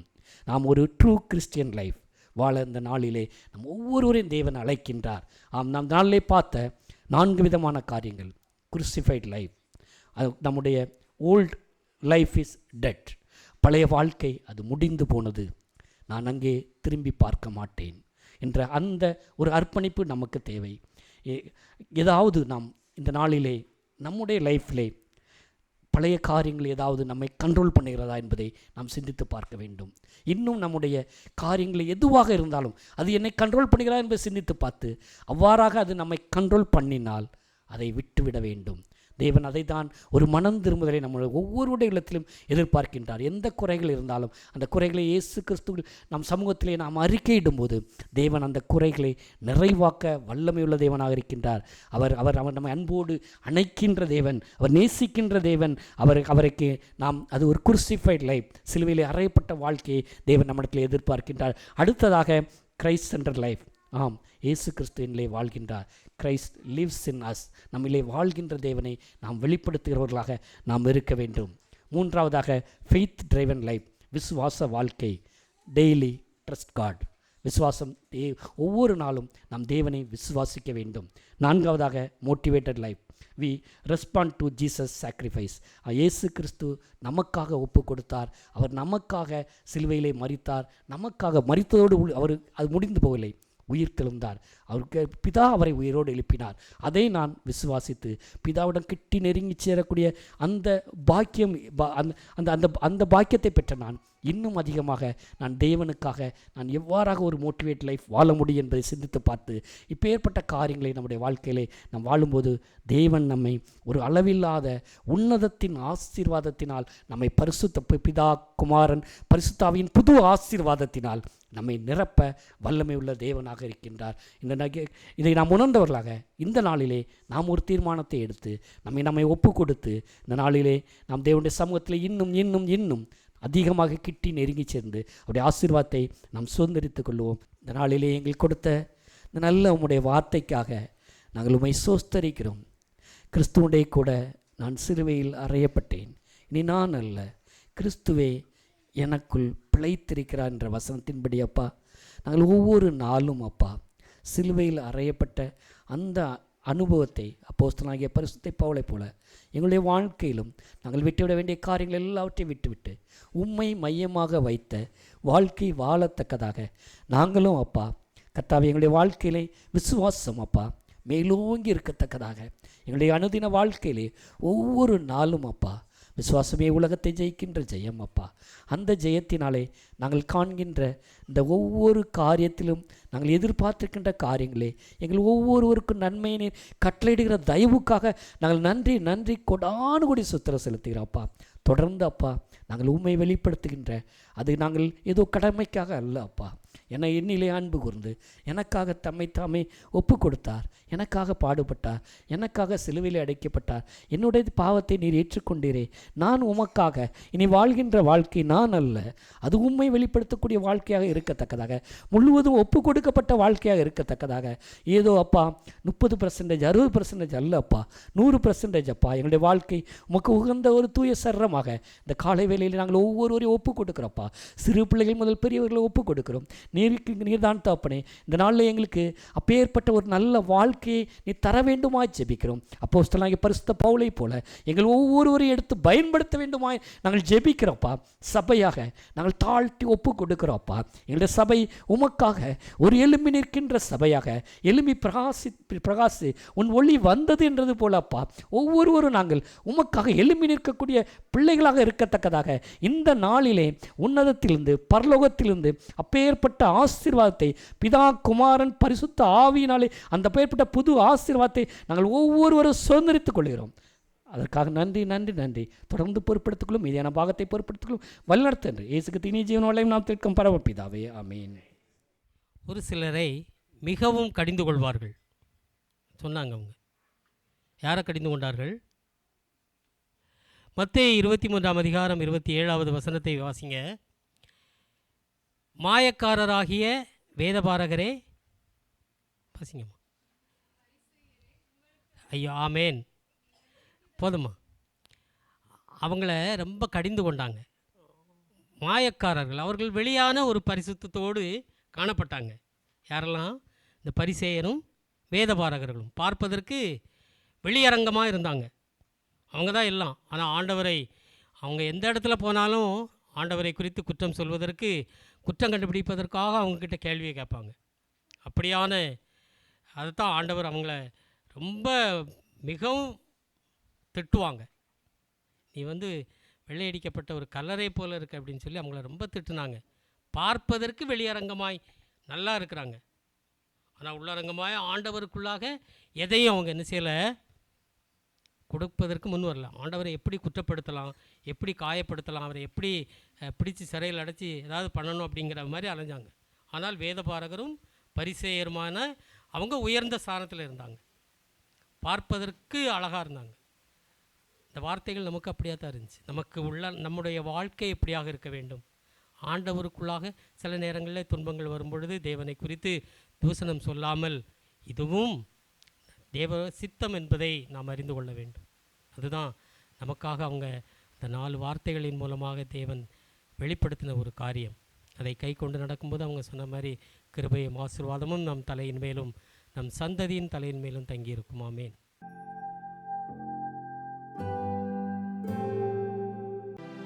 துதிகளுக்கு பாத்திரராயிருக்கிறவரை உம்மை நன்றியோடு ஸ்தோத்தரிக்கிறோம் ராஜா. நன்றி செலுத்துகிறோம், நன்றியோடு ஸ்தோத்தரிக்கிறோம், நன்றியோடு ஸ்தோத்தரிக்கிற தகப்பனே. ஆண்டவரே, ஒருவருக்கும் தேவையில்லாமல் ஒரு ஓரத்திலிருந்து எங்களை ஆண்டவரே நீர் எங்களை சமீபித்து கொண்டு வந்திருக்கிற தயவுகளுக்காக உமக்கு நன்றி செலுத்துகிறோம். ஆண்டவரே, எங்களுக்கு நீர் பாராட்டின கிருபைகளுக்காக உமக்கு நன்றி செலுத்துகிறோம். ஆண்டவரே, சொல்லுகிற மாதிரி ஆண்டவரே, இந்த உலகம் சொல்லும் பாவிகள் ஒருவேளை மனம் திரும்புவார்கள், ஆனால் இவர்கள் மனம் திரும்புவதில் மாறி இருக்க மாட்டார்கள் என்று மற்றவர்கள் ஒதுக்கி தள்ளும்போது வரும் பாவியை ஒருபொழுதும் வெறுக்காத கிறிஸ்து அல்லவோ ஆண்டவரே. எங்கள் பாவங்கள் உமது அருகே வருவதற்கு ஒரு தடையாய் இருந்ததில்லை தகப்பனே. நன்றி செலுத்துகிறோம், நன்றியோடு ஸ்தோத்தரிக்கிறோம், நன்றியோடு ஸ்தோத்தரிக்க. உலகம் எங்களை வெறுக்கையிலே ஆண்டவரே நீரே எங்களை சேர்த்து அணைத்து கொண்டவர் அல்லவா. உம்மை நன்றியோடு ஸ்தோத்தரிக்கிறோம் ஆண்டவரே. இம்மட்டும் எங்களை பாதுகாத்து வழிநடத்தி வந்த தயவுகளுக்காக உமக்கு நன்றி செலுத்துகிறோம், நன்றியோடு ஸ்தோத்தரிக்கிறோம் ஆண்டவரே. இம்மட்டும் கண்ணின் மணியை போல ஆண்டவரே உமது சட்டைகளுக்குள் வைத்து எங்களை நடத்தி வந்திருக்கிற கிருபைகளுக்காக உமக்கு நன்றி செலுத்துகிறோம் ஆண்டவரே. தேசங்களுக்காய் ஜெபிக்கிறோம் ஆண்டவரே. தலைவர்கள் இருதயத்தில் நீர் பேச வேண்டுமாய் ஜெபிக்கிறோம் ஆண்டவரே. நன்றி செலுத்துகிறோம் ஆண்டவரே. சமாதானக்காரர் அல்லவோ ஆண்டவரே, சமாதானத்தை நீர் தர வேண்டுமாய் ஜெபிக்கிறோம் ஆண்டவரே. கடினமான இருதயங்களை நீர் மாற்றி போட வேண்டுமாய் ஜெபிக்கிறோம் ஆண்டவரே. ஆண்டவரே, ஒவ்வொரு கல்லான இதயத்தை நீர் மாற்ற வேண்டுமாய் ஜெபிக்கிறோம் ஆண்டவரே. உலகெங்கும் ஆண்டவரே சமாதானத்தின் கீழ் இறங்க நீர் கிருபை செய்ய வேண்டுமாய் ஜெபிக்கிறோம் ஆண்டவரே. நன்றி செலுத்துகிறோம் ஆண்டவரே. ஒவ்வொரு பிள்ளைகளுக்கும் தேவையான பாதுகாப்பை நீர் கொடுக்க வேண்டுமாய் ஜெபிக்கிறோம் ஆண்டவரே. இந்த சூழ்நிலைகளே பாதிக்கப்பட்ட ஒவ்வொரு பிள்ளைகளின் குடும்பத்திற்காய் ஜெபிக்கிறோம் ஆண்டவரே. ஆறுதலையும் தேற்றரவானாய் நீர் இருக்க வேண்டுமாய் ஜெபிக்கிறோம் ஆண்டவரே. ஆண்டவரே, இன்னும் ஒவ்வொரு காரியங்களுக்காக ஜெபிக்கிறோம் ஆண்டவரே. விசேஷமாக எங்கள் சிறு பிள்ளைகளுக்காக ஜெபிக்கிறோம். பள்ளிகளில் படிக்கிற பிள்ளைகள், கல்லூரியில் படிக்கிற பிள்ளைகள் ஒவ்வொருவருக்காக ஜெபிக்கிறோம் ஆண்டவரே. இம்மட்டும் எங்களுக்கு போதுமானவர்களுக்காக தயவுகளுக்காக நன்றி செலுத்துகிறோம் ராஜா. ஆண்டவரே, ஆராதனை தொடக்கம் மட்டும் முடிவரை எங்களோடு இருந்த தயவுகளுக்காக உமக்கு நன்றி செலுத்துகிறோம், நன்றியோடு ஸ்தோத்தரிக்கிறோம் தகப்பனே. விசேஷமாக வேதர்களுக்காக ஜெபிக்கிறோம் ஆண்டவரே. ஆண்டவரே, பிணியாளர்கள் எவ்வளவு வேதனைகள் படுவார்கள் என்று நாங்கள் யோசித்து பார்க்கிறோம் தகப்பனே. விசேஷமாக அவர்களுக்கு ஆறுதலும் தேர்தலாக இருக்கிற அருமையான செவிலியர்களுக்காக நன்றி செலுத்துகிறோம். பிள்ளைகள் மருத்துவமனைகளை பார்க்கிற ஊழியர்களுக்காக நன்றி செலுத்துகிறோம், நன்றியோடு ஸ்தோத்தரிக்கிறோம் ஆண்டவரே. வருகிற நாட்களில் எங்கள் பிள்ளைகளுக்கு விசேஷித்த பாதுகாப்பை நீர் கொடுக்க வேண்டுமாய் ஜெபிக்கிறோம் ஆண்டவரே. எந்த விதத்திலும் பிள்ளைகள் மனச்சோர்வடைந்து விடாமல் இருக்க நீர் கிருபை செய்ய வேண்டுமாய் ஜெபிக்கிறோம். பிள்ளைகள் மத்தியில் இருக்கிற பயத்தின் ஆவியை நீர் எடுத்து போட வேண்டுமாய் ஜெபிக்கிறோம் ஆண்டவரே. நீர் அப்படியே செய்ய போற தயவுகளுக்காக உமக்கு நன்றி நன்றி செலுத்துகிறோம் ஆண்டவரே. புதிதாக வந்திருக்கிற பிள்ளைகள் ஆண்டவரே, சிறு பிள்ளைகள் மேபி இவர்கள் பயந்து போயிருக்கலாம் தகப்பனே. ஆண்டவரே நீர் அவர்களுக்கு போதுமானவராக இருக்க வேண்டுமா செபிக்கிறோம் ஆண்டவரே. நன்றி செலுத்துகிறோம், நன்றியோடு ஸ்தோத்தரிக்கிறோம். இன்னும் இன்னும் இன்னும் அவர்களுக்காய் நாங்கள் ஜெபிக்க நீர் கிருபை செய்ய வேண்டுமா ஜெபிக்கிறோம். எங்களை தனிப்பட்ட ஜெபத்திலே ஆண்டவரே இந்த தேசத்தை நாங்கள் தாங்க நீர் கிருபை செய்ய வேண்டுமா ஜெபிக்கிறோம் ஆண்டவரே. நன்றி செலுத்துகிறோம், நன்றியோடு ஸ்தோத்தரிக்கிறோம் தகப்பனே. சபையில் உள்ள ஒவ்வொரு சிறியோர் முதல் பெரியோர் வரை நீர் ஆசீர்வதிக்க வேண்டுமா ஜெபிக்கிறோம் ஆண்டவரே. கேட்ட ஒவ்வொரு சாட்சிகளை நீர் ஆசீர்வதித்த தயவுக்காக உமக்கு நன்றி செலுத்துகிறோம், நன்றியோடு ஸ்தோத்தரிக்கிறோம். இன்னும் அநேக சாட்சிகள் சபையிலே எழும்ப நீர் கிருபை செய்ய வேண்டுமா ஜெபிக்கிறோம் ஆண்டவரே. விசேஷமாக ஆண்டவரே இன்னும் வெக்கேஷன் சென்று கடந்து வருகிற பிள்ளைகளுக்காக நன்றி செலுத்துகிறோம் ஆண்டவரே. ஏற்ற காரியங்களை நீர் வாய்க்க பண்ண வேண்டுமா ஜெபிக்கிறோம். சரியான டிக்கெட்டுகள் கிடைந்து இந்த இடத்துல வந்து சேர நீர் கிருபை செய்ய வேண்டுமா ஜெபிக்கிறோம். விசேஷமாக சகல விதமான பாதுகாப்பை நீர் வழங்க வேண்டுமா ஜெபிக்கிறோம் ஆண்டவரே. காத்துக்கொள்ளுங்க, வழி நடத்துங்க, எல்லாவற்றையும் இயேசு கிறிஸ்துவின் இன்ப நாமத்தில் பிதாவே ஆமென். கர்த்தராகிய இயேசு கிறிஸ்துவின் கிருபையும் பிதாவாகிய தேவனுடைய அன்பும் பரிசுத்த ஆவியானுடைய ஐக்கியமும் சிநேகமும் விசேஷமாக சமாதானமும் நம் அனைவரோடும் கூட தங்கியிருப்பதாக. ஆமென் ஆமென். ஹல்லேலூயா ஹல்லேலூயா ஹல்லேலூயா. God bless you all.